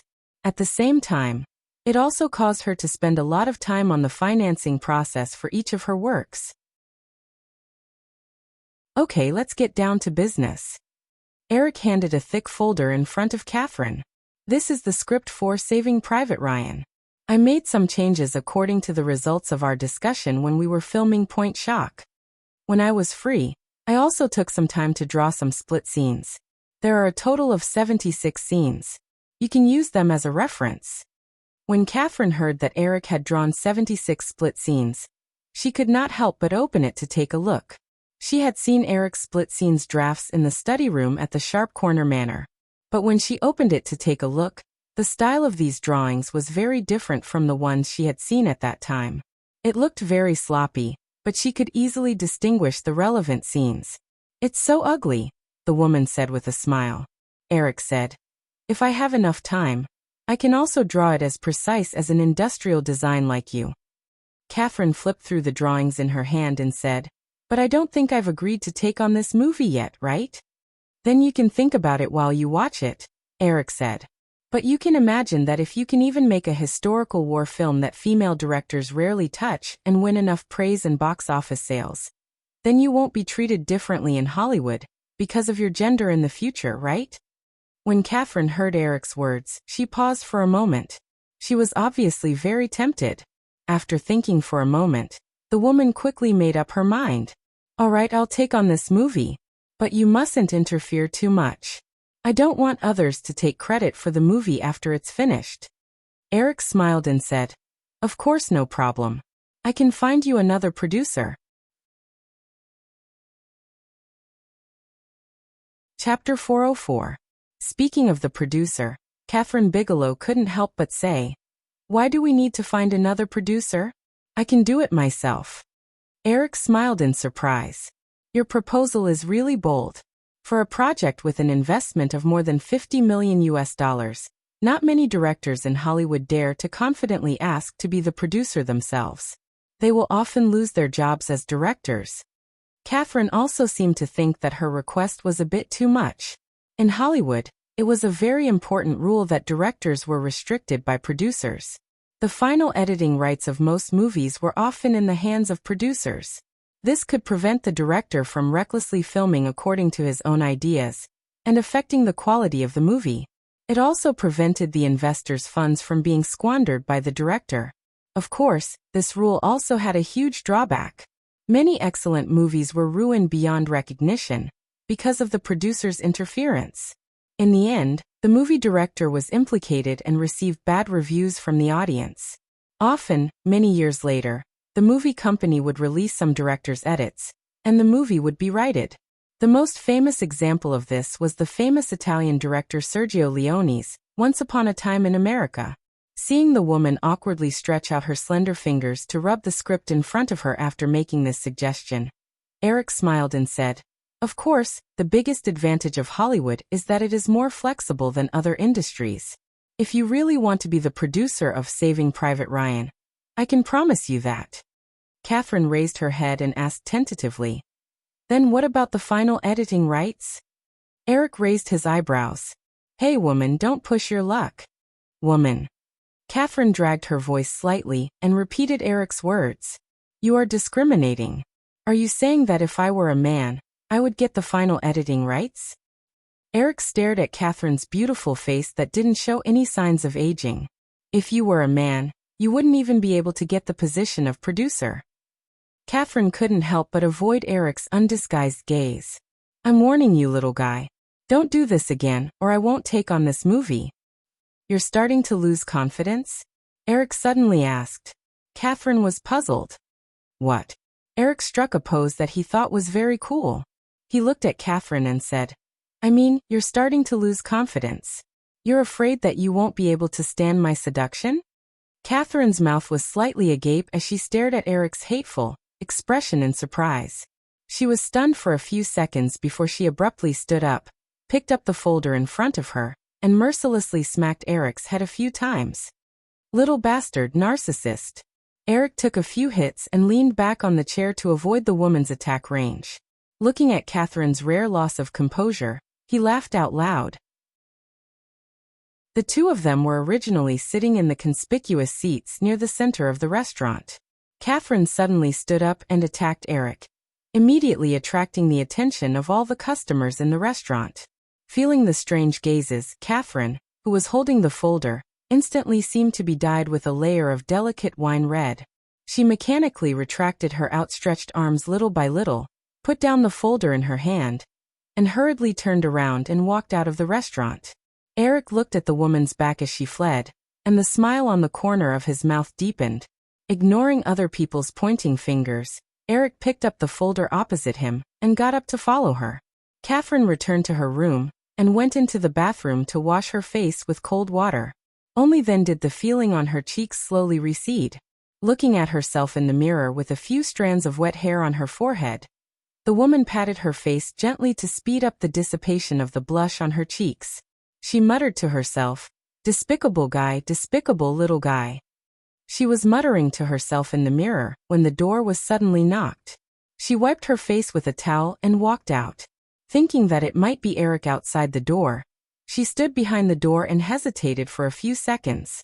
Only then did she realize that she couldn't show her fear because of a few words of ridicule from him. That would make him even more proud. Yes, she definitely couldn't let that little guy be even more proud. He even said something like, seduction. How arrogant and narcissistic. After giving herself a pep talk, Catherine pulled the door open, but blocked the door and didn't let Eric in. Her eyes turned cold, and she raised her chin slightly. What do you want now? Eric looked at the woman's proud posture, handed the folder over, and said jokingly, Your Majesty, you left something in the restaurant. Catherine looked at the folder in Eric's hand, but she didn't have any intention of taking it. Give it to someone else, Eric didn't wait for the woman to finish and stuffed the script into Catherine's arms. Seeing that she took it in a panic and wanted to push it back, Eric took a step back and said, Okay, it's just a joke. Study the script well. Since you want to be a producer, come up with a detailed production plan as soon as possible. If there's nothing else, I'm leaving. Because this time they were much more prepared than in August, Eric didn't need to stay in New York for too long. Chris alone was enough to control the situation, and Eric still had a lot of things to do. It was always troublesome to deal with related matters remotely. On February 5th, Eric returned to Los Angeles again after staying in New York for more than half a month. Of course, because many institutions and investors were prepared this time. Although they invested $2 billion, the ratio of profit was not as high as last time because of the reduction of leverage and the increase of players in the futures market. According to Chris's statistics, the final profit from the crude oil futures market this time was about $4 billion. However, with the profit from last August, Eric would have a huge amount of funds of nearly $8 billion in his hands after all the transactions were completed. This money was more than enough to fully acquire Disney, and maybe he could do something else while he was at it. In Los Angeles, since the end of last year, the annual awards season had come to an end with the Golden Globe Awards. Because of the war, the awards season in Hollywood this year was not as lively as in previous years. For the sake of public image, even the Golden Globe Awards were held in a low-key manner. However, now that the outcome of the war had been decided, the Oscar Awards ceremony on March 24th would be as grand as in previous years. Although Eric did not participate in the Golden Globe Awards on January 19th, he had been paying attention to the situation here. At the Golden Globe Awards, the two most important works related to Firefly were Ghost and Friends. Not only did Whoopi Goldberg win the Best Supporting Actress in a Musical Comedy, but to Eric's surprise, Nicolas Cage, who replaced Patrick Swayze as Sam, also won the Best Actor in a Musical Comedy. However, in Eric's view, although Cage's acting was impeccable, the public relations component of this award was more important. In addition to Firefly's public relations, the Coppola family's connections must have played a big role. As for the second season of Friends, which still received a lot of praise and high ratings, not only did it win the Best Series in a Musical Comedy, but Jennifer Aniston also won the Best Actress in a Musical Comedy. It was a pity that Eric did not attend. Otherwise, he would definitely run into Stubborn Girl, whom he had not seen in a long time. Although Elizabeth's The Silence of the Lambs was recognized as an Oscar favorite and even had a slight tendency to overshadow Francis Coppola's The Godfather 3, it did not seem to be favored by the judges at the Golden Globe Awards. Although the nominations were similar to the Oscar nominations that were announced later, only Jodie Foster won the Best Actress award. All the other awards were left empty. This result made Elizabeth nervous for a while. She even called Eric to discuss it with him in New York. However, the public relations focus of The Silence of the Lambs had always been on the Oscars. The Golden Globe Awards were not that important. Moreover, although the Golden Globe Awards were known as the outpost of the Oscars, it was not the Golden Globe Awards that really reflected the trend of the Oscars. Instead, it was the special awards of the Directors Guild, Screen Actors Guild, and Screenwriters Guild. In these awards, The Silence of the Lambs had already won a lot, so Eric was sure that there would not be too many twists and turns in this year's Oscars. Logically speaking, The Godfather 3 should have been a big threat, but that was not the case. Because of Eric's accidental interference, Sofia Coppola, who had received a lot of bad reviews in the previous life, voluntarily withdrew from the cast of The Godfather 3. Francis Coppola invited a young actress with good acting skills, Winona Reed. However, this change was destined to not be able to save The Godfather 3, which was a bit of a sloppy sequel. Many people knew that Coppola did not have any plans to make The Godfather 3. However, because the film company run by Coppola's family had a huge loss 2 years ago, Coppola had to agree to Paramount Pictures to make the sequel. It was said that Coppola originally planned to release the film on Easter next year, but because of Paramount Pictures' repeated urging, the film was pushed forward by more than 3 months. Correspondingly, because the production period was shortened, the sequel was not as good as the first 2 films.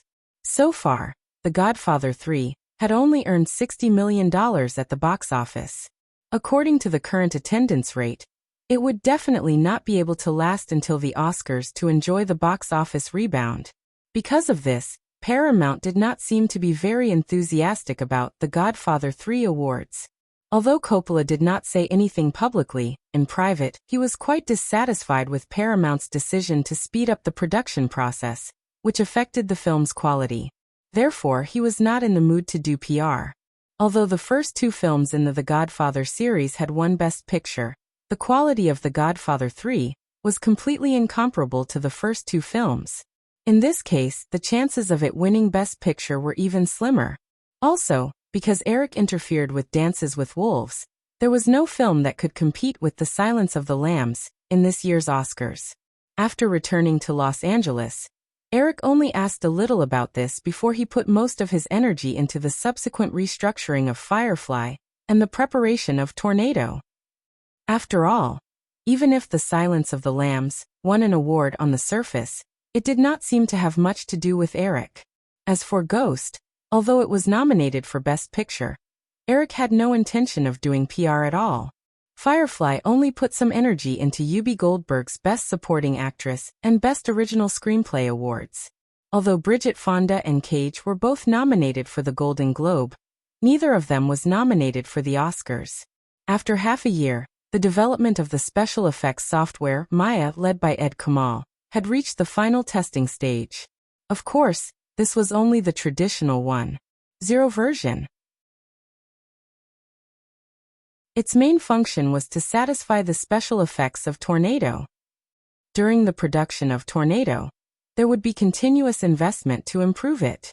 The fluid simulation software that was given to a research team at Stanford University in Stan had been completed. It was connected with Maya and the rendering software RenderMan. This software was specially used to design fluid special effects such as hurricanes and waves, which could make these scenes look more realistic. After the initial problems with the special effects were solved, Tornado began the early stage of casting. Of course, Eric had already decided on the female lead, Joanna Pakula. This could not be changed. However, the male lead and the supporting actress, as well as the many supporting roles in the movie, had become the targets of competition for major agencies. Many people in the Hollywood circle knew that CAA and Eric had some conflicts. The third Home Alone movie had been delayed because of CAA's insistence on a large salary. However, CAA took the initiative to contact Eric this time, trying to get the male lead and supporting actress roles in Tornado. Many people could see that CAA was taking the initiative to express their goodwill. Because of the tripartite situation of the Hollywood agencies CAA, WMA, and ICM, CAA was not as glorious as it was in his previous life. Michael Ovitz was also ranked outside the top 5 on the Hollywood Power Rankings at the end of last year. If it had been 2 years ago, Eric would have been calculative about his conflict with CAA. However, he no longer cared. He had set his sights on the entire Hollywood. CAA was no longer the giant that all the Hollywood studios in his previous life feared. In the past 2 years, there had been no rumors of CAA agents barging into the senior offices of major film companies. Therefore, in the face of CAA's goodwill, Eric generously asked the assistant director in charge of casting to accept the resumes. Eric's movies were already recognized as star-making machines. Almost every one of his previous movies had produced an A-list Hollywood superstar. With Eric's production cut, the competition for roles related to Tornado reached an extremely high level. After the casting of Tornado was revealed, not only CAA, but the other 2 agencies, WMA and ICM, also did not hesitate. Even some second- and third-tier agencies joined in, trying to get some supporting roles. Therefore, as long as they had connections with Eric in a roundabout way, they would try to contact Eric himself. After all, Eric had the final say on the roles.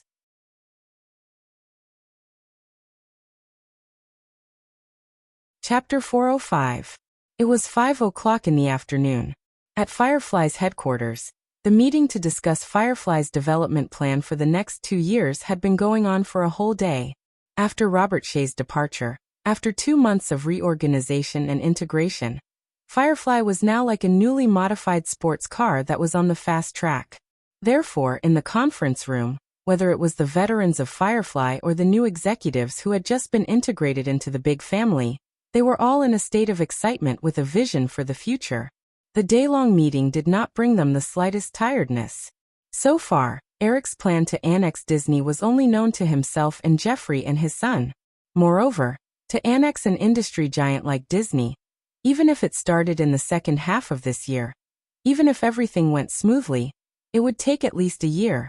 Later on, it would take even longer to integrate Disney into Firefly's system. Therefore, the development of Firefly itself was still the top priority. Firefly's core business was currently only 2 major areas, film and television. In terms of television business, before he had his own television station, Eric had no intention of expanding. As long as he managed the 3 television programs in his hands well, the profits brought were enough to make any production company envious. Therefore, today's discussion was about Firefly's film production plan for the next 2 years. Among the 7 major Hollywood film companies, except for the half-dead MGM, the other 6 released about 10 to 20 films a year. The films they invested in often accounted for half of this number. Although Firefly already had the potential to be on par with the 7 major companies, the road also needed to be taken step by step. Therefore, Eric planned to complete the production and distribution of 5 films this year, and expand this number to 8 to 10 next year. In the future, it may need to be planned together with Disney. The expansion of the production scale also meant the increase of the investment risk of the film. However, for Eric, who had a golden finger, this problem was not a problem at all. Although he could not intervene in every film, Eric had absolute veto power in the initial review stage of the project. In this way, he could minimize the production risk of Firefly's films. It was not without any benefits to lose a few projects. This could make Hollywood relax its vigilance against Firefly. After discussing the last topic, the new CEO, Michael Lynn, turned his head and whispered to Eric, who was sitting on his right. "Eric, do you have anything to add?" Eric closed the memo in front of him and said, "That's all. Let's carry out today's resolution as soon as possible." Michael Lynn nodded and announced the adjournment of the meeting to the department heads in the conference room. Watching Eric leave the conference room with his assistant, Michael Lynn hesitated and did not chase after them. Instead, he stopped Jeffrey, who was also leaving, and said, "Jeffrey, wait for me." Jeffrey stopped and waited for Michael Lynn to walk side by side with him before he began to walk out. "Michael, what's the matter? Are you free tonight? Let's have dinner together?" Michael Lynn asked. Jeffrey looked at Michael Lynn's expression and asked with a smile, "Michael, if you have something to say, just say it. You don't have to be so polite. Why don't we go to my office?" "Okay." Michael Lynn smiled and followed Jeffrey to his CEO's office. The two of them sat down on the sofa in the corner of the office. Jeffrey instructed his secretary to make coffee for the two of them. He then said with a smile, "Is there something at work that you're too embarrassed to tell Eric, so you want me to pass on the message? Actually, you don't have to be so cautious. You should understand that if it weren't for the irreconcilable differences between Robert and Eric wouldn't have done that at all. As long as you think about Firefly wholeheartedly, he won't be angry if you mention anything in front of him."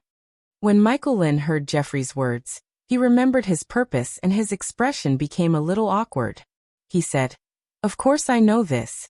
In fact, I called you for a small matter." Jeffrey paused and suddenly probed, "Don't tell me it's also about the casting for Tornado? Even you've been contacted?" Michael Lynn coughed a few times and said, "It was Mike Tanner from WMA who came to me personally. I owed him a big favor before, so it's not easy to refuse." Jeffrey also understood Michael Lynn's difficulties and said, "Show me the list." Michael Lynn took out a note from his suit pocket and handed it over. Jeffrey took it and looked at it. He shook his head and said with a smile, "Even John Travolta is here. They want to get the male lead role?" I also explained to Mike Tanner that Tornado is a movie focused on special effects, but he said that as long as he gets the role, the salary can be negotiated. Jeffrey said, "The total budget of Tornado is only $5 million. Eric planned to use second and third tier actors from the beginning. He paid Ms. Pakula $300,000, so the male lead role will probably be the same figure. John Travolta's box office hit $100 million last year in One Flew Over Childhood, and he is still an A-list star. Even if he reduces his salary, it won't be too much. As for the plan of converting his salary into shares, it's even more impossible, so Eric will definitely not use him.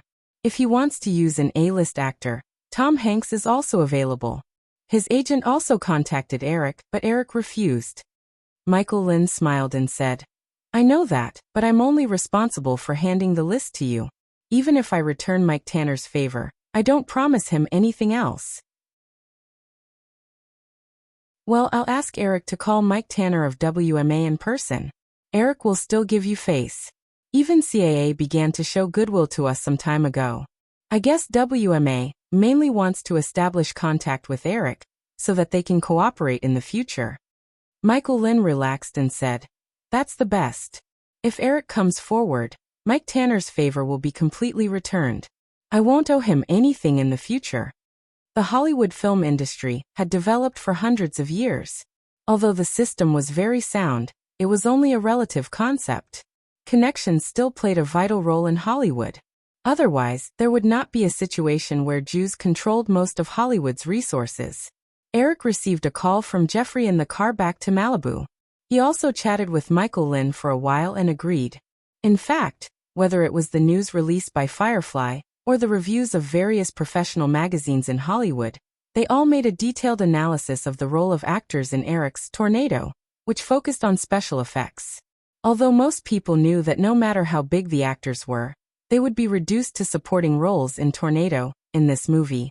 It could not stop the enthusiasm of many actors to pursue the role in this movie. According to the results of Eric's previous movies, as long as Tornado, which he personally directed, was not too bad, the global box office would definitely be guaranteed to be $300 million. According to the average ticket price of $10, it was equivalent to the actors being familiar in front of 30 million people. As long as they were remembered by an audience of this size, other film companies would be happy to use these actors who were familiar with the audience and were cheap and good actors. Those actors who participated in Tornado were equivalent to holding an iron rice bowl. They would not lack film contracts in the next few years. If they were lucky enough to star in a popular movie, they would successfully join the ranks of the A-list stars. At present, Tornado was mainly casting second- and third-tier Hollywood actors. This was an excellent opportunity for actors who wanted to make a name for themselves. It was no wonder that so many people contacted Eric in a roundabout way. Back at the Sharp Corner Manor, the security guard at the gate told Eric that Drew was back. As soon as Eric walked into the villa, the little girl, who heard the noise, stood up from the sofa on the other side of the hall. She looked at Eric with her little arms on the back of the sofa. Her long eyelashes fluttered and there was a sweet smile on her tender face. Eric walked over and pinched the little girl's face. Pretending to be cute. "Why are you back today?" Drew asked. "Eric, did you forget something?" Eric took off his jacket and hung it on the hanger beside him. He walked to the sofa and sat down. He relaxed and leaned against the back of the chair. "Go get me a glass of water. I'll think about it after drinking it." The little girl pounced on Eric like a wild cat. Her two little white legs, which were wearing hot pants, were still rubbing against Eric. "Think about it first. We'll talk about it when you remember. You're so inconsiderate." "Okay, let me think." Eric rubbed his temples. Amidst the little girl's anticipation, he quickly showed a look of realization. He raised his hand and patted the little girl's white and tender thigh. "I remember now. Quentin Tarantino, that bastard, hasn't finished the script this month again. He probably won't be able to finish the 5 films he owes Firefly for the next 10 years. I'll personally call him tomorrow to hurry him up." Seeing Drew's eyes flicker a few times and a layer of mist suddenly appear in them, Eric quickly smiled and said, Okay. It's your 16th birthday. How could I forget?" "Not only that. What else? Also, according to California law, you can be financially independent at the age of 16. You won't be tied down by your mother anymore." "What else? You can drive now." "No, that's not it. You promised me back then." Eric hugged the little girl's slender waist and said, "You don't have to say it out loud. The walls have ears. This is California." Drew leaned on Eric and whispered into his ear, "Eric, let's go to Las Vegas on my birthday, okay? I have to call my private lawyer first. I'm not too sure about Nevada's laws. I've called Edward." Eric was a little surprised. "What did you say?" "Just say it. It's not a big deal." Eric pushed the little girl who was leaning on him. "Okay, hurry up and get me a glass of water. It's so awkward to discuss this kind of thing with you in such a serious manner. Besides, I've seen everything on your body. Sigh, it's not fresh anymore." Drew angrily hit Eric and reluctantly got up to pour a glass of water for Eric. Eric took a few sips from the glass and asked, "Have you and Liz decided on TG's next movie?" "Yeah, we picked 4 scripts, but we only got 2. The other 2 were snatched by Paramount and Columbia. The price of the 2 scripts we got also increased by a lot." Liz was furious. Eric could imagine that scene. Although he didn't interfere at all this time and didn't even know what kind of scripts the girls chose, other people wouldn't think so. The Big 7 would definitely think that these scripts went through his hands. If it weren't for his relationship with Elizabeth, Fox probably wouldn't hesitate to jump out and fight for them. 2 is enough. Making 2 movies a year is more than enough for TG. Drew sat down beside Eric and said, I think so too. By the way, Eric, I've already completed the withdrawal procedures. From now on, I'll focus on studying to be a film producer with Liz. Eric already knew about this. The principal of the boarding school called Eric after the girl made the application. Since the little girl wasn't in the mood to study, Eric sent her to the boarding school, and she didn't stay there for more than a few months. Then that's it. You can't continue studying anyway. Your mother didn't say anything, right? Drew pursed his lips.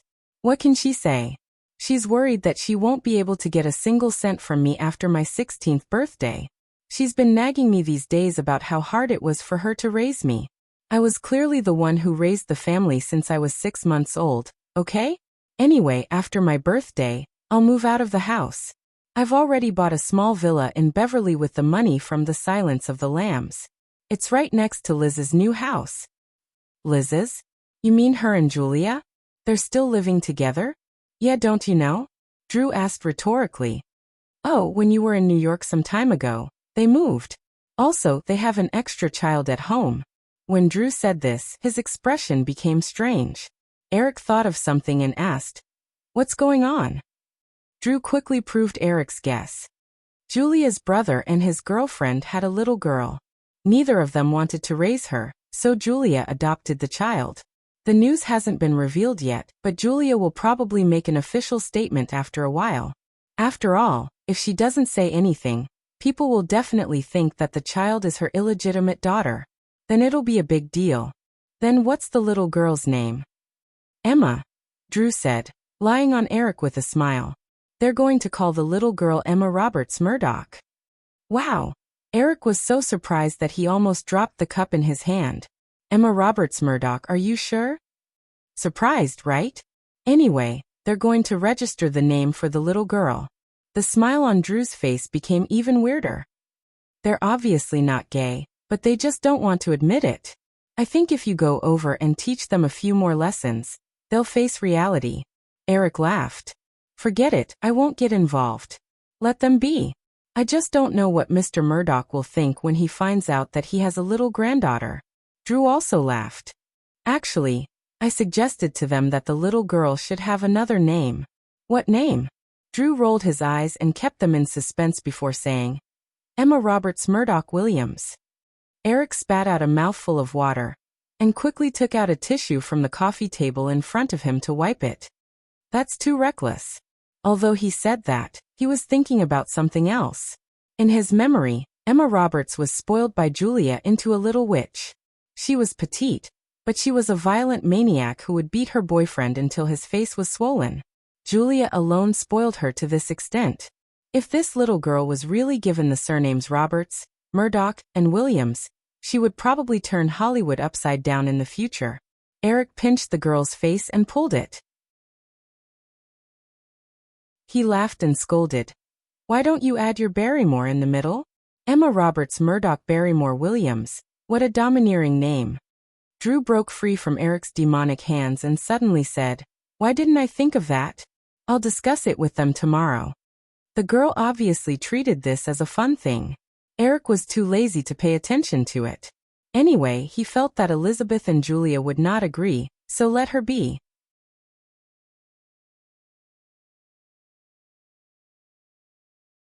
Chapter 406. In the end, the trip to Las Vegas that Drew proposed did not happen. Not to mention that Eric could not leave at all. Even if he was free, with his and Drew's age, they would not be able to do anything. Although Las Vegas was considered a city of sin, the laws were actually stricter. There was even a curfew system. Moreover, any young people under the age of 21 were not allowed to gamble or drink there. Eric would not turn 21 until May, and Drew was even younger. Since they could not go to Las Vegas, Eric discussed with Xia Xiaoluo and decided to hold a birthday party at the Pointy Corner Manor. Although Americans only had a coming-of-age ceremony at the age of 18, for the precocious Drew, her 16th birthday was already her coming-of-age ceremony. Therefore, Xia Xiaoluo attached great importance to this birthday party. and had been personally organizing it these days. After the news of another party at the Pointy Corner Manor in Malibu was revealed, it caused quite a stir in Hollywood. This was the second large-scale party held at the Pointy Corner Manor. The first time was more than a year ago when Eric had just moved into the manor. Because the rise of Firefly was unstoppable, more and more people wanted to befriend Eric. Therefore, Xia Xiaolua's birthday party became the focus of the entire Hollywood. Many people who had contact with Eric once or twice took the initiative to call to ask for an invitation.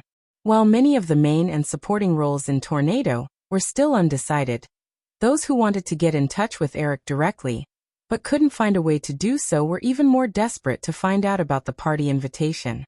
This morning, with the mediation of the Soviet Union, Iraq has made a detailed withdrawal plan. There will be no more waves in this war. It feels incredible. This is probably the fastest war the Federation has fought in decades.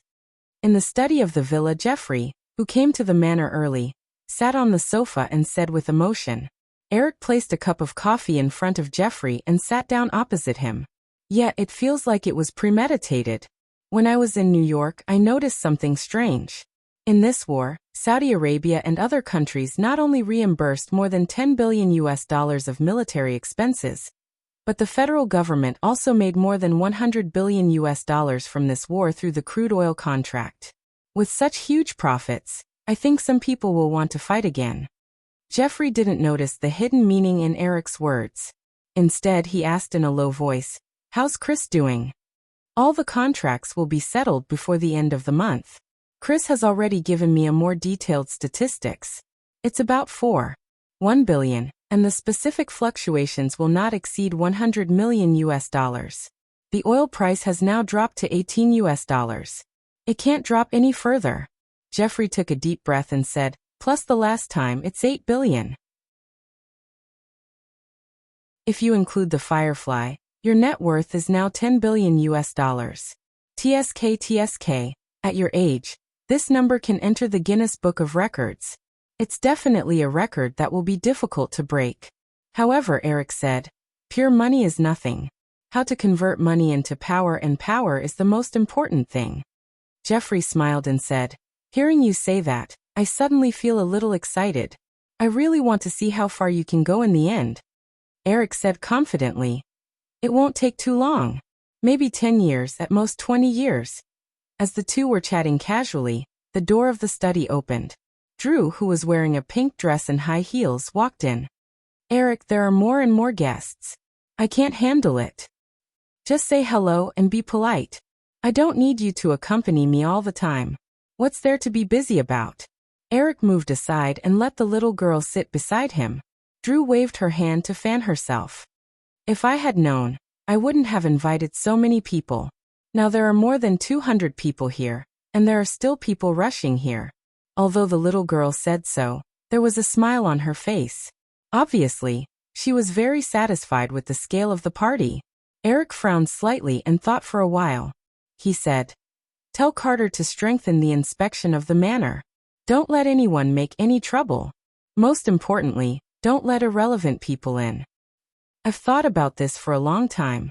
I also asked Carter to temporarily borrow 30 security guards from the headquarters of his security company. The invitations at the gate are also very strict." Eric nodded and looked at his watch. "The more important people are almost here. Let's go out. Jeffrey, do you want to stay here?" Jeffrey also stood up. "No need. Maybe we can meet an acquaintance and chat." The three of them left Eric's study and came to the hall. At this time, the hall of the mansion was already crowded. Men in decent clothes and women in gorgeous dresses came and went, whispering in groups of 3 to 5. It seemed orderly and there was no sense of chaos at all. As soon as Eric appeared, he became the focus of everyone's attention. The guests who were closer to Eric took the initiative to come over and greet him. Drew held Eric's arm intimately. She didn't care that the man beside her was the focus of everyone's attention. She knew that Eric was the main reason why these people could come to the party. After a round of social interaction in the hall, a bodyguard received news that the manor's gate was open. He came over and whispered a few words in Eric's ear. Eric then walked out of the villa with Drew.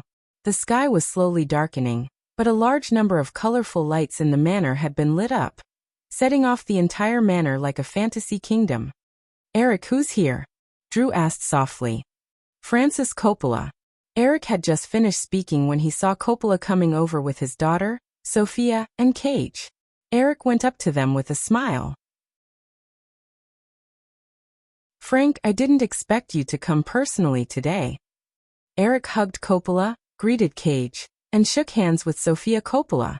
He looked at the girl in a white evening dress and said, "Sophia, you're really beautiful tonight." "Drew is also very beautiful." Sophia smiled politely.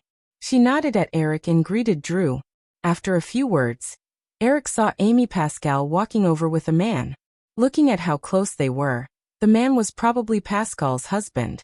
Amy Pascal was now the vice president of Columbia, but since Dark War, the two sides had not cooperated.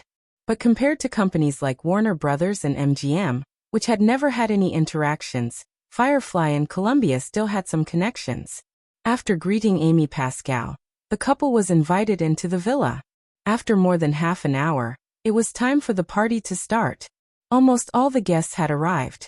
Eric was about to return to the hall with his little girl, when he saw two women walking over together.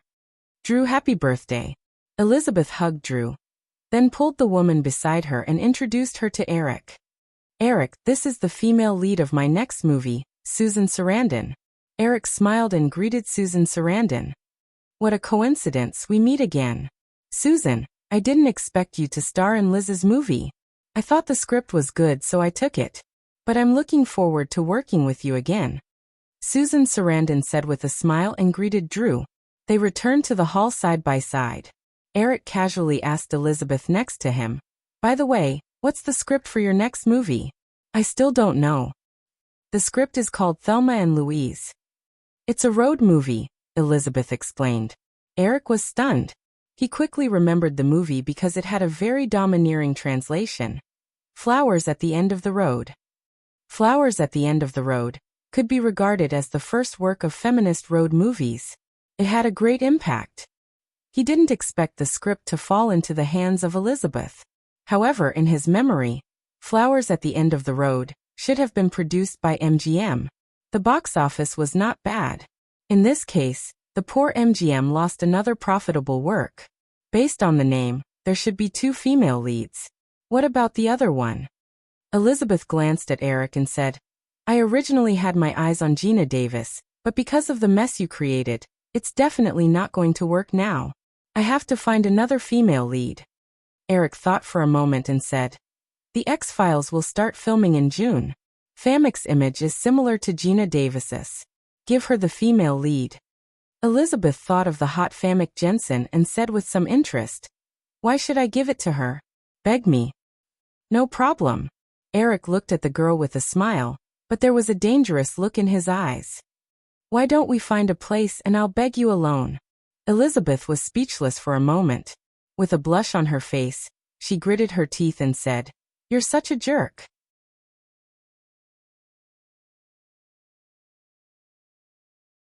Chapter 407. Eric, who was holding Drew's arm, saw Spielberg chatting with an unfamiliar guest by the floor-to-ceiling window in Lynn High, so they walked up to them. Seeing Eric walking towards Spielberg, the guest greeted Eric and tactfully left. Eric raised his glass to Spielberg and asked, "Steven, how's the filming of Captain Hawk going? I heard that Sony has built 9 large studios for this film?" Spielberg did not seem to be very interested in this topic.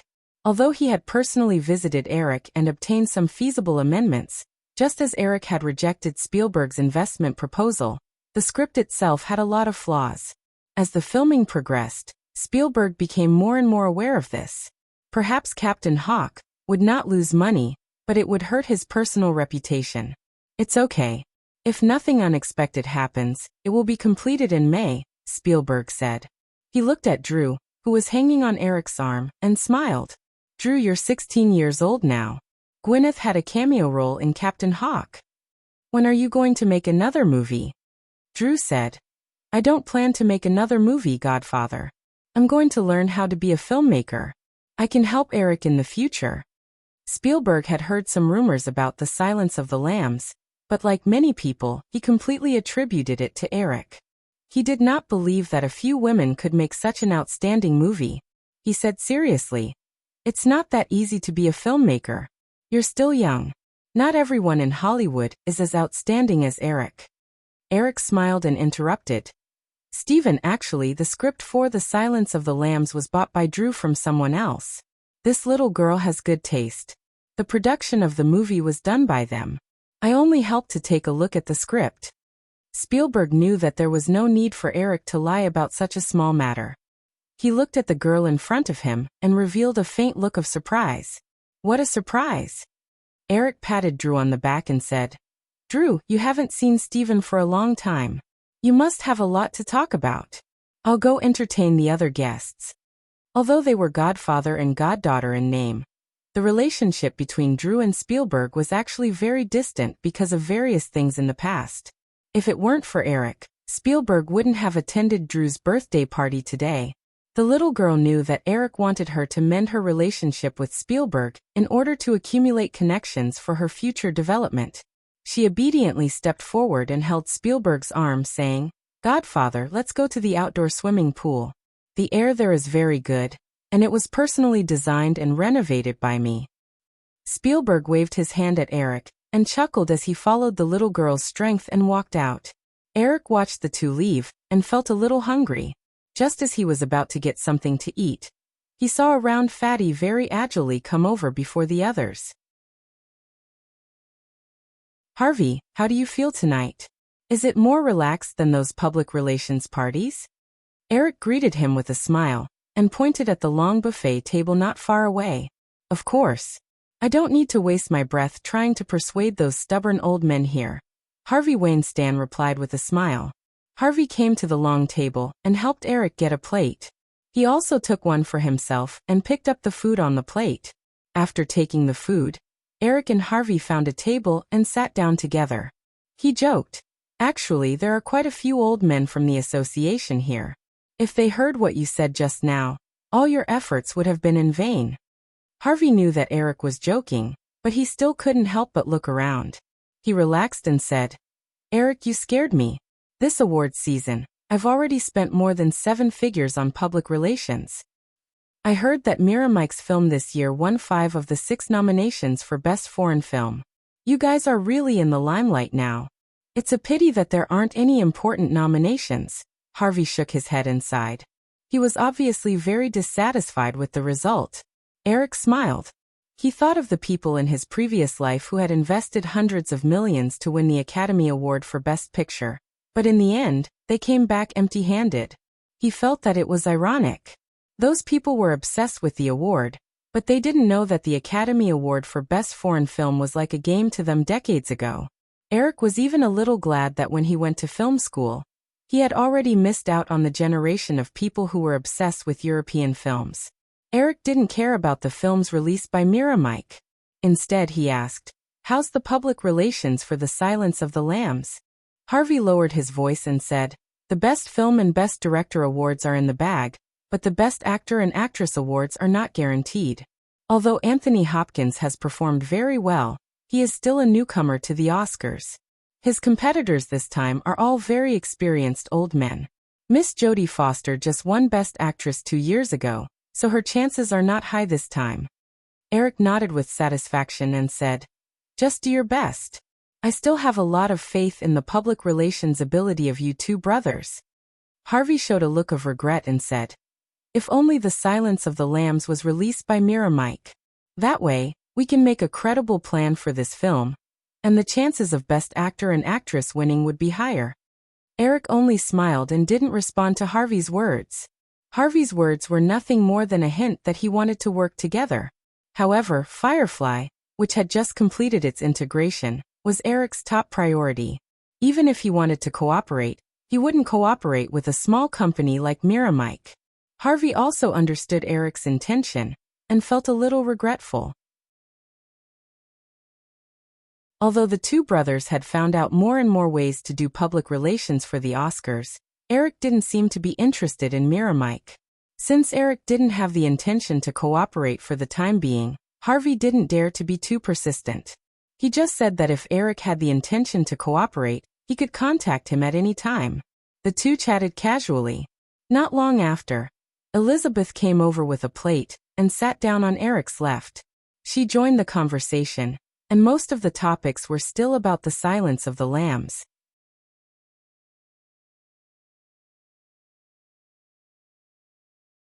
Chapter 408. After a while, Harvey left alone. Elizabeth moved closer to Eric and whispered, "Eric, what do you think if I buy Miramike?" Eric gestured for a waiter to clear away his plate and asked for a glass of champagne before asking, "Why did you suddenly have this idea?" Elizabeth said, "I heard that Miramike lost a lot of money this year.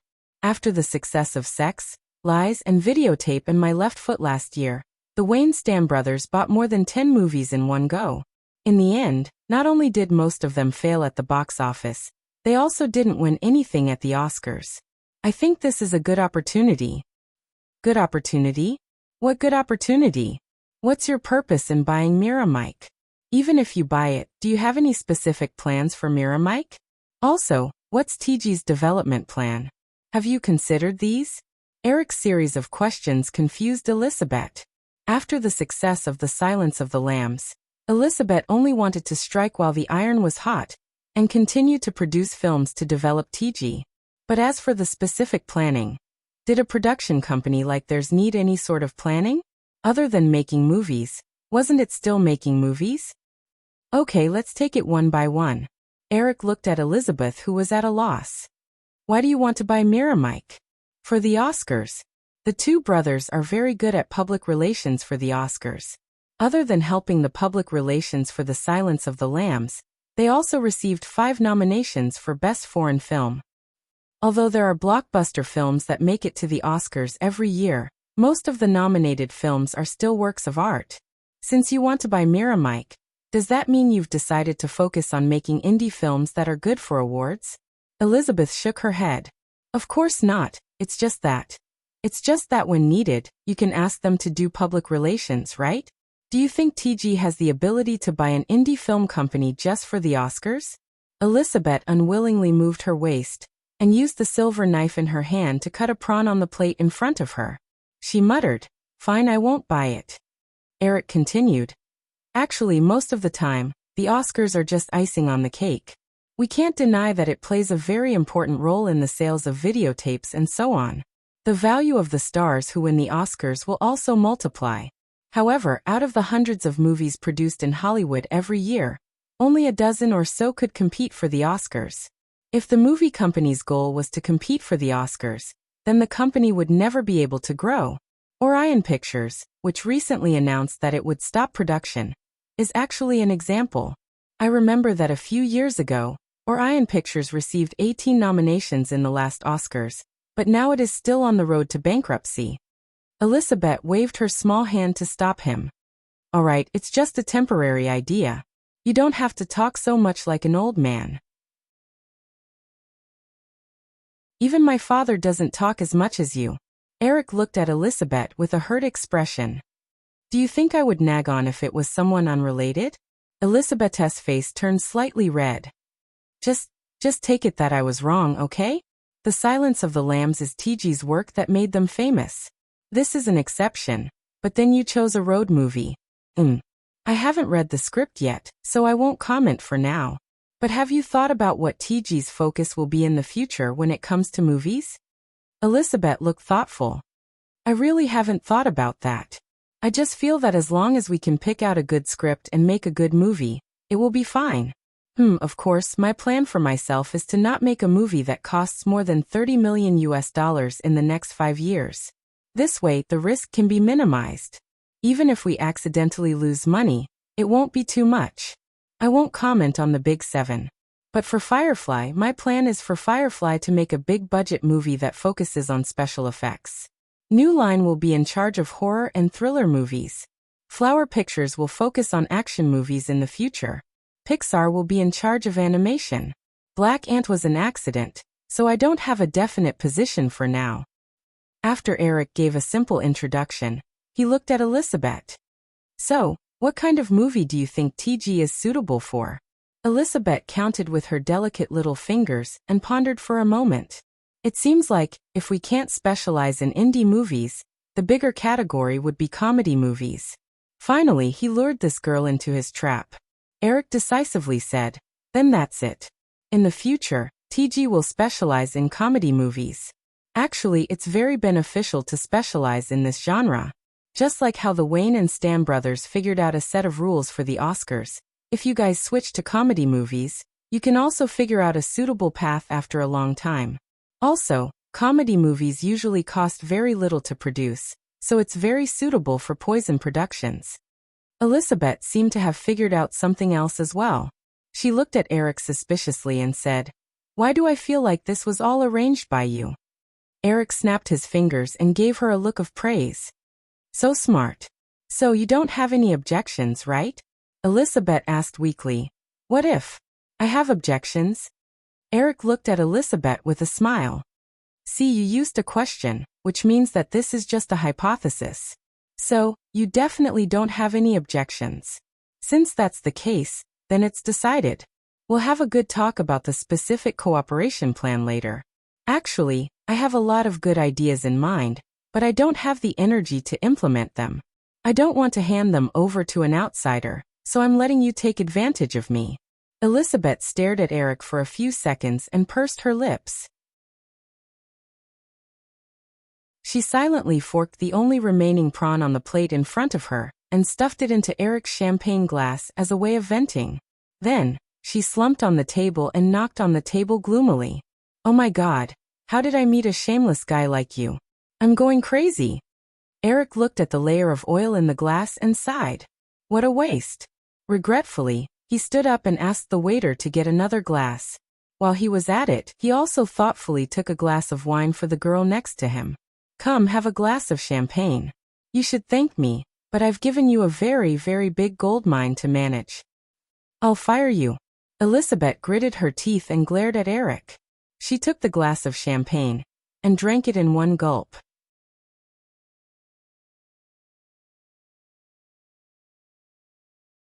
Chapter 409. No matter how grand a party was, there would always be a time when the music came to an end. At midnight, the guests left one after another. The party company's work was very efficient. It only took an hour to restore the messy party to its original state. As the manor servants and the party company's employees left the villa one after another, the brilliantly lit Freedom City gradually dimmed. The paparazzi floating on the distant sea took photos of the mansion's balcony for an entire night. At this time, they also took their rewards and left silently in their speedboats with satisfaction. After changing out of the party's evening gown, Drew went into the bathroom to take a shower. She dressed herself up nicely, and only put on one of Eric's sky blue t-shirts before walking into the bedroom with her legs bare. "Eric, where's my birthday present?" The little girl jumped over and asked coquettishly as she rubbed against Eric's side like a cat. Eric pushed away the little girl's hand that was reaching for the magazine in his hand and said, "Isn't there a room full of things in the storage room downstairs? You won't be able to finish them all tomorrow." "I don't care.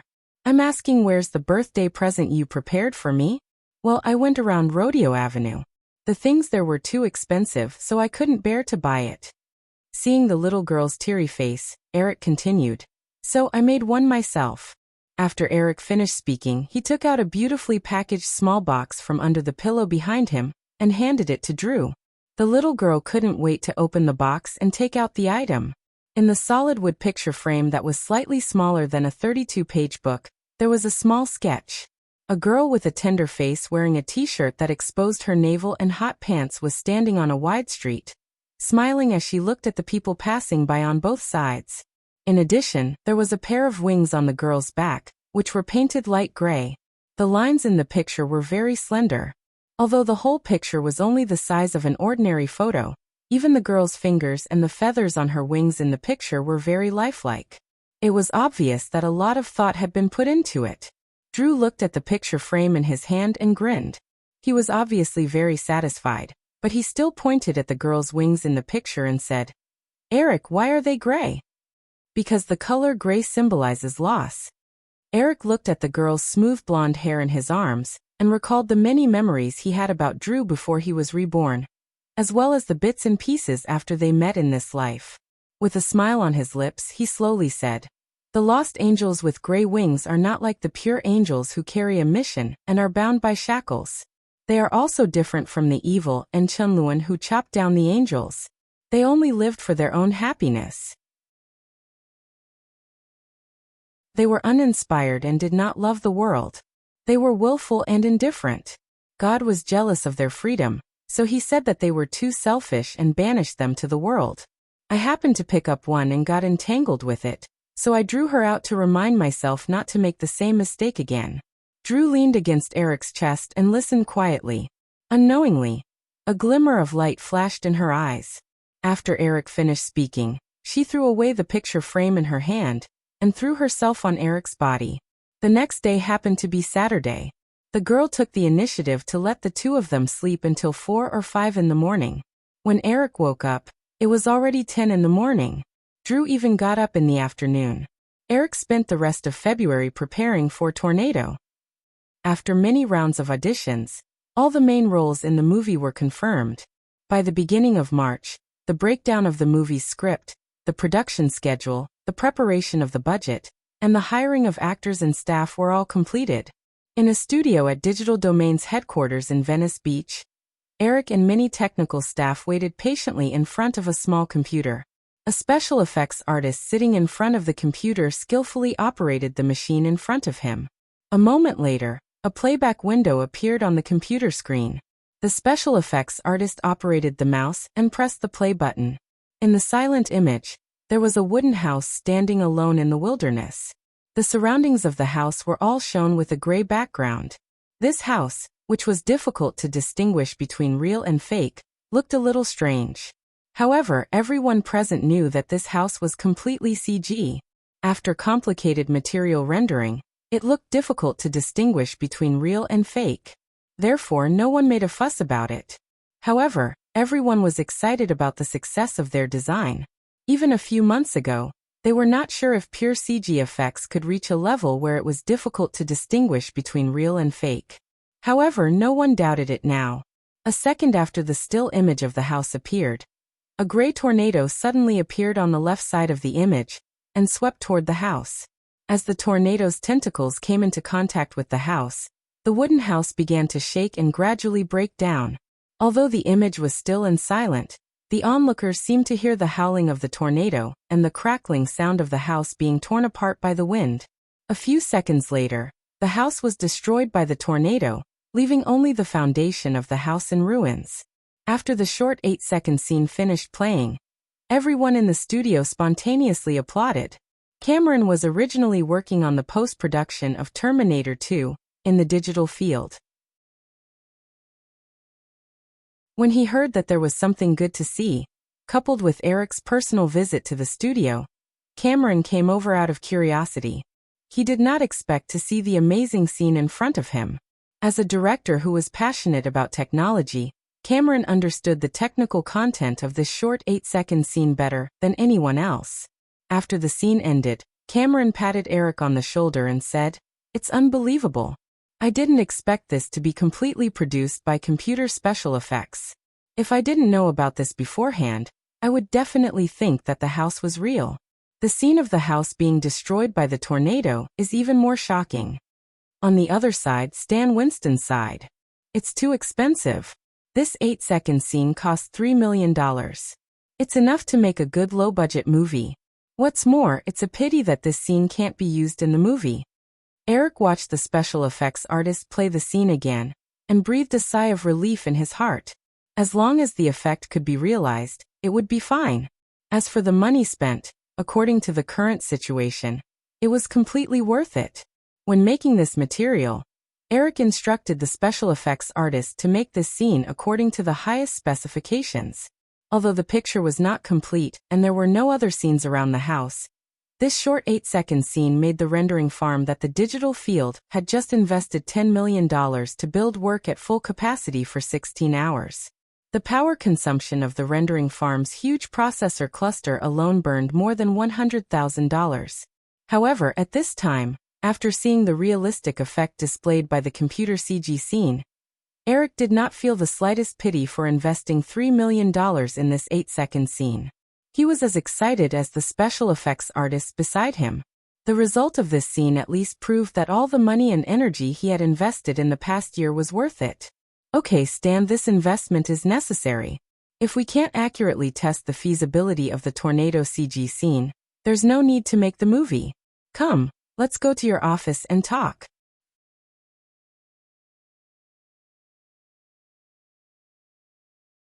Chapter 410.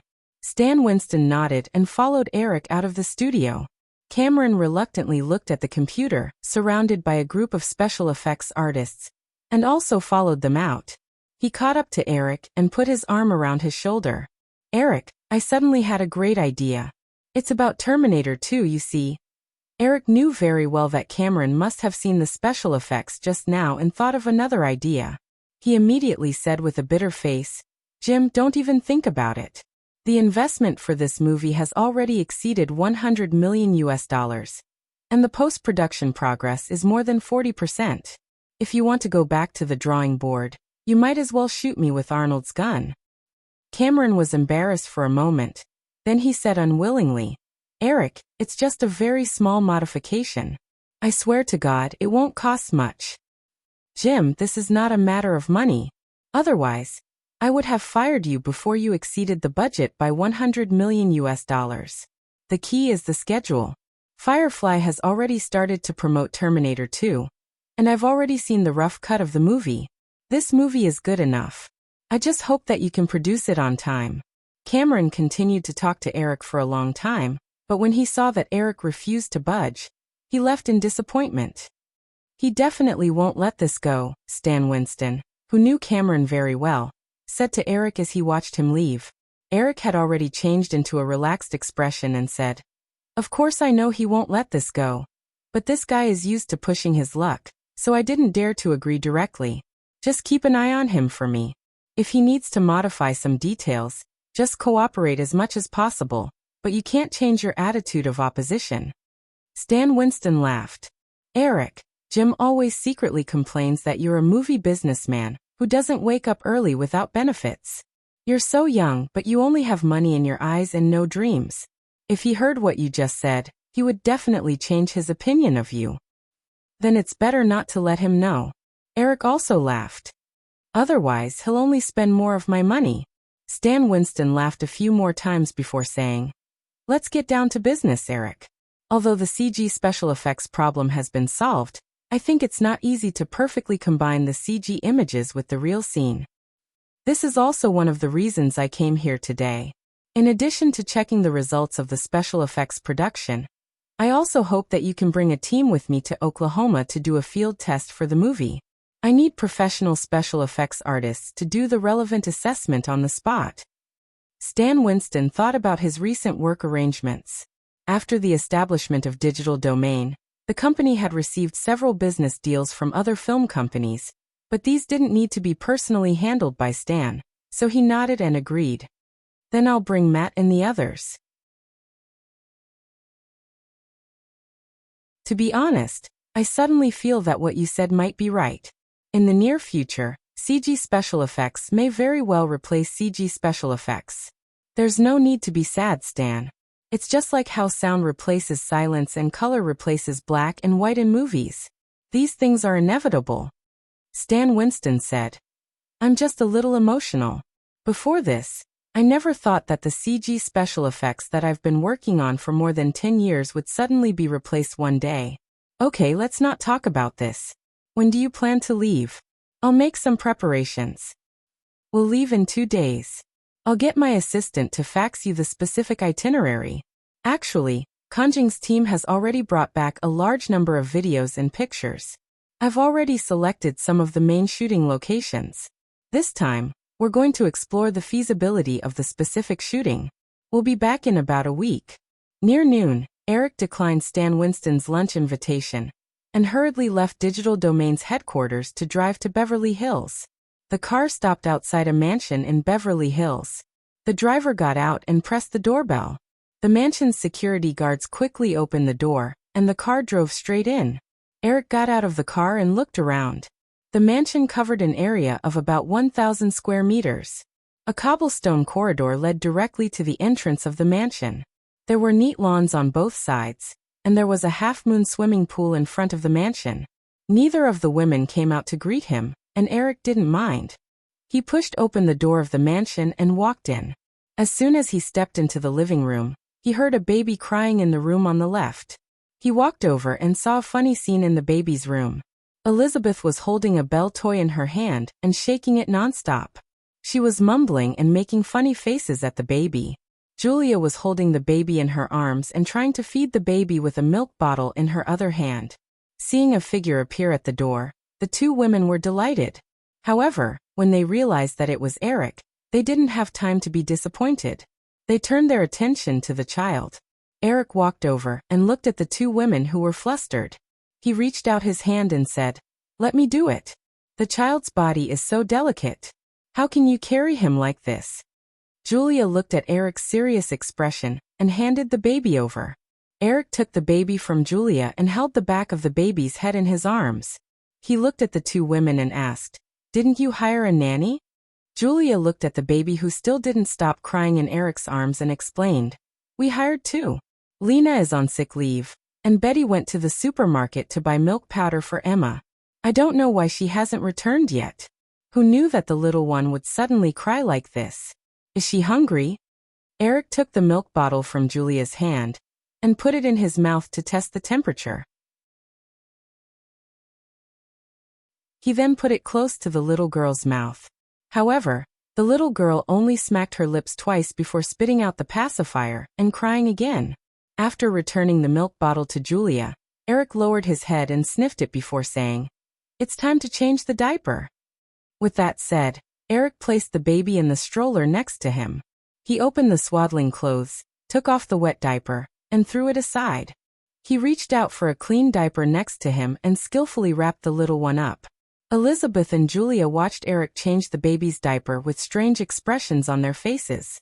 After Eric changed the baby's diaper and walked into the bathroom to wash his hands, the little one had already quieted down. She looked around with her bright eyes. Julia looked at Eric, who had just walked out, and couldn't help but say, "It's hard to imagine. What can't you do?"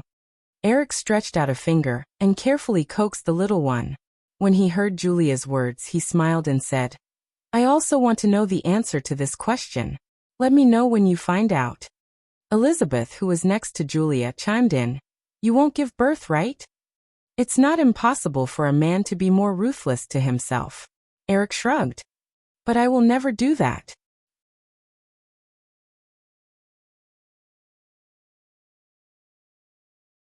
Chapter 411. After having lunch at Julia's house, Julia and the nanny took care of the little guy while Eric and Elizabeth went upstairs to the study.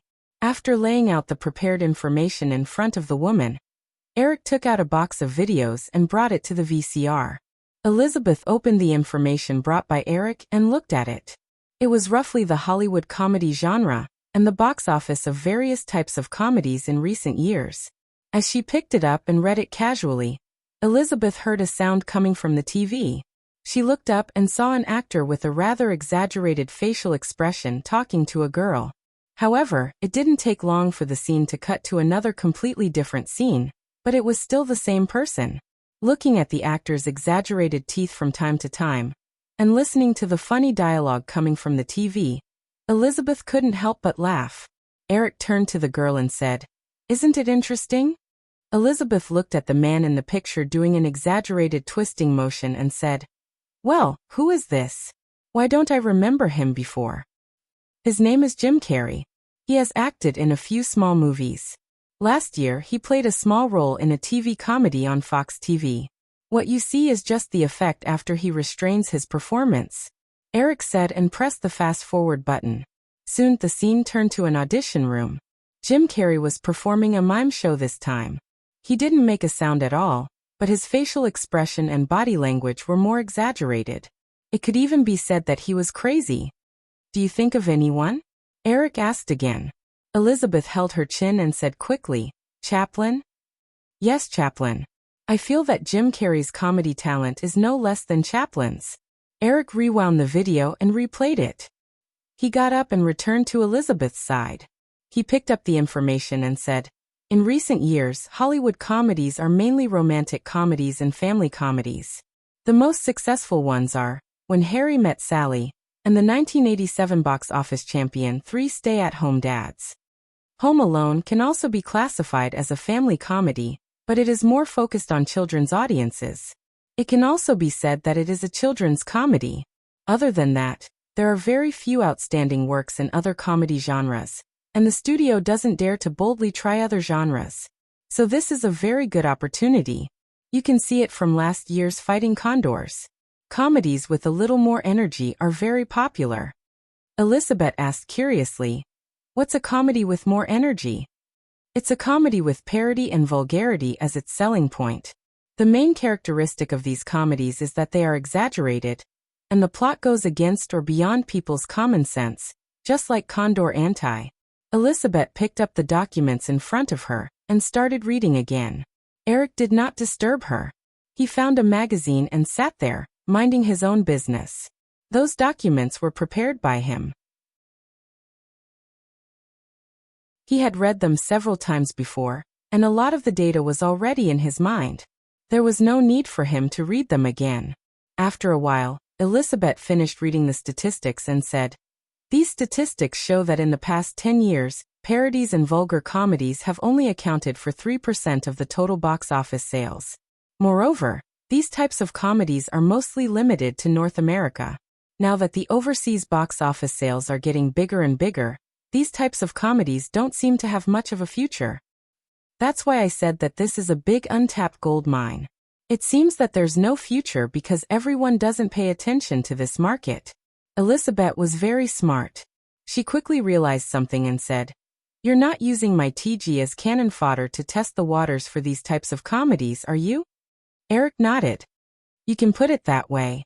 However, with me around, you won't be at a disadvantage. Jim Carrey was personally selected by me for you. This guy is still a nameless pawn. As long as I show up, I can easily sign him with an option contract for at least 3 years. The so-called option contract was a kind of restrictive contract that a film company signed with a newcomer when they were optimistic about a project. It stipulated that if a newcomer wanted to get a role, they had to sign additional conditions. Usually, these conditions were related to the sequel of the project. There were also requirements for the actor to act in the company's movie within a certain period of time, or to sign a contract for another movie at a low price. At Drew's birthday party, after Eric suggested that TG be in charge of comedy production, Elizabeth had already thought about it in detail. Although she habitually bickered with Eric on the surface, she also felt that what Eric said made sense. Instead of randomly choosing a project to produce a movie, it was better to focus on a theme. Comedy was undoubtedly a genre with a lot of potential.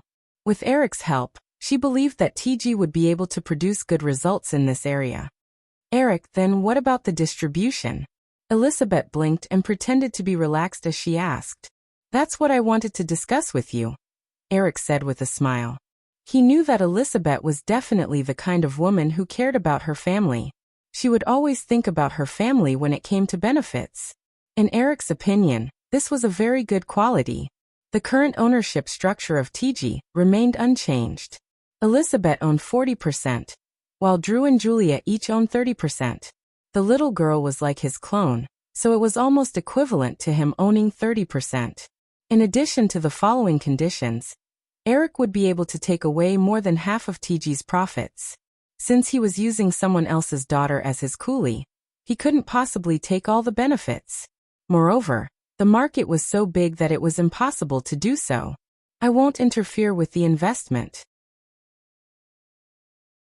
As for distribution, Firefly will distribute it locally in North America and videotape. The overseas distribution can be given to Fox. Elizabeth said, "Actually, we can do the distribution ourselves." Eric shook his head and said, "There's no need. I won't let you lose out anyway. TG just needs to focus on producing. With Firefly and Fox as our backing, TG will never encounter any problems in terms of discovery." Elizabeth retorted unwillingly, "I don't want to be a vassal. You've said before that a pure production company has no future. That's because they don't have enough backing. So it's decided. No more bargaining. Let's discuss some more specific matters. That you're tuning in to the Earbook Haven YouTube channel. Don't forget to subscribe and join us on this journey to catch the most captivating stories.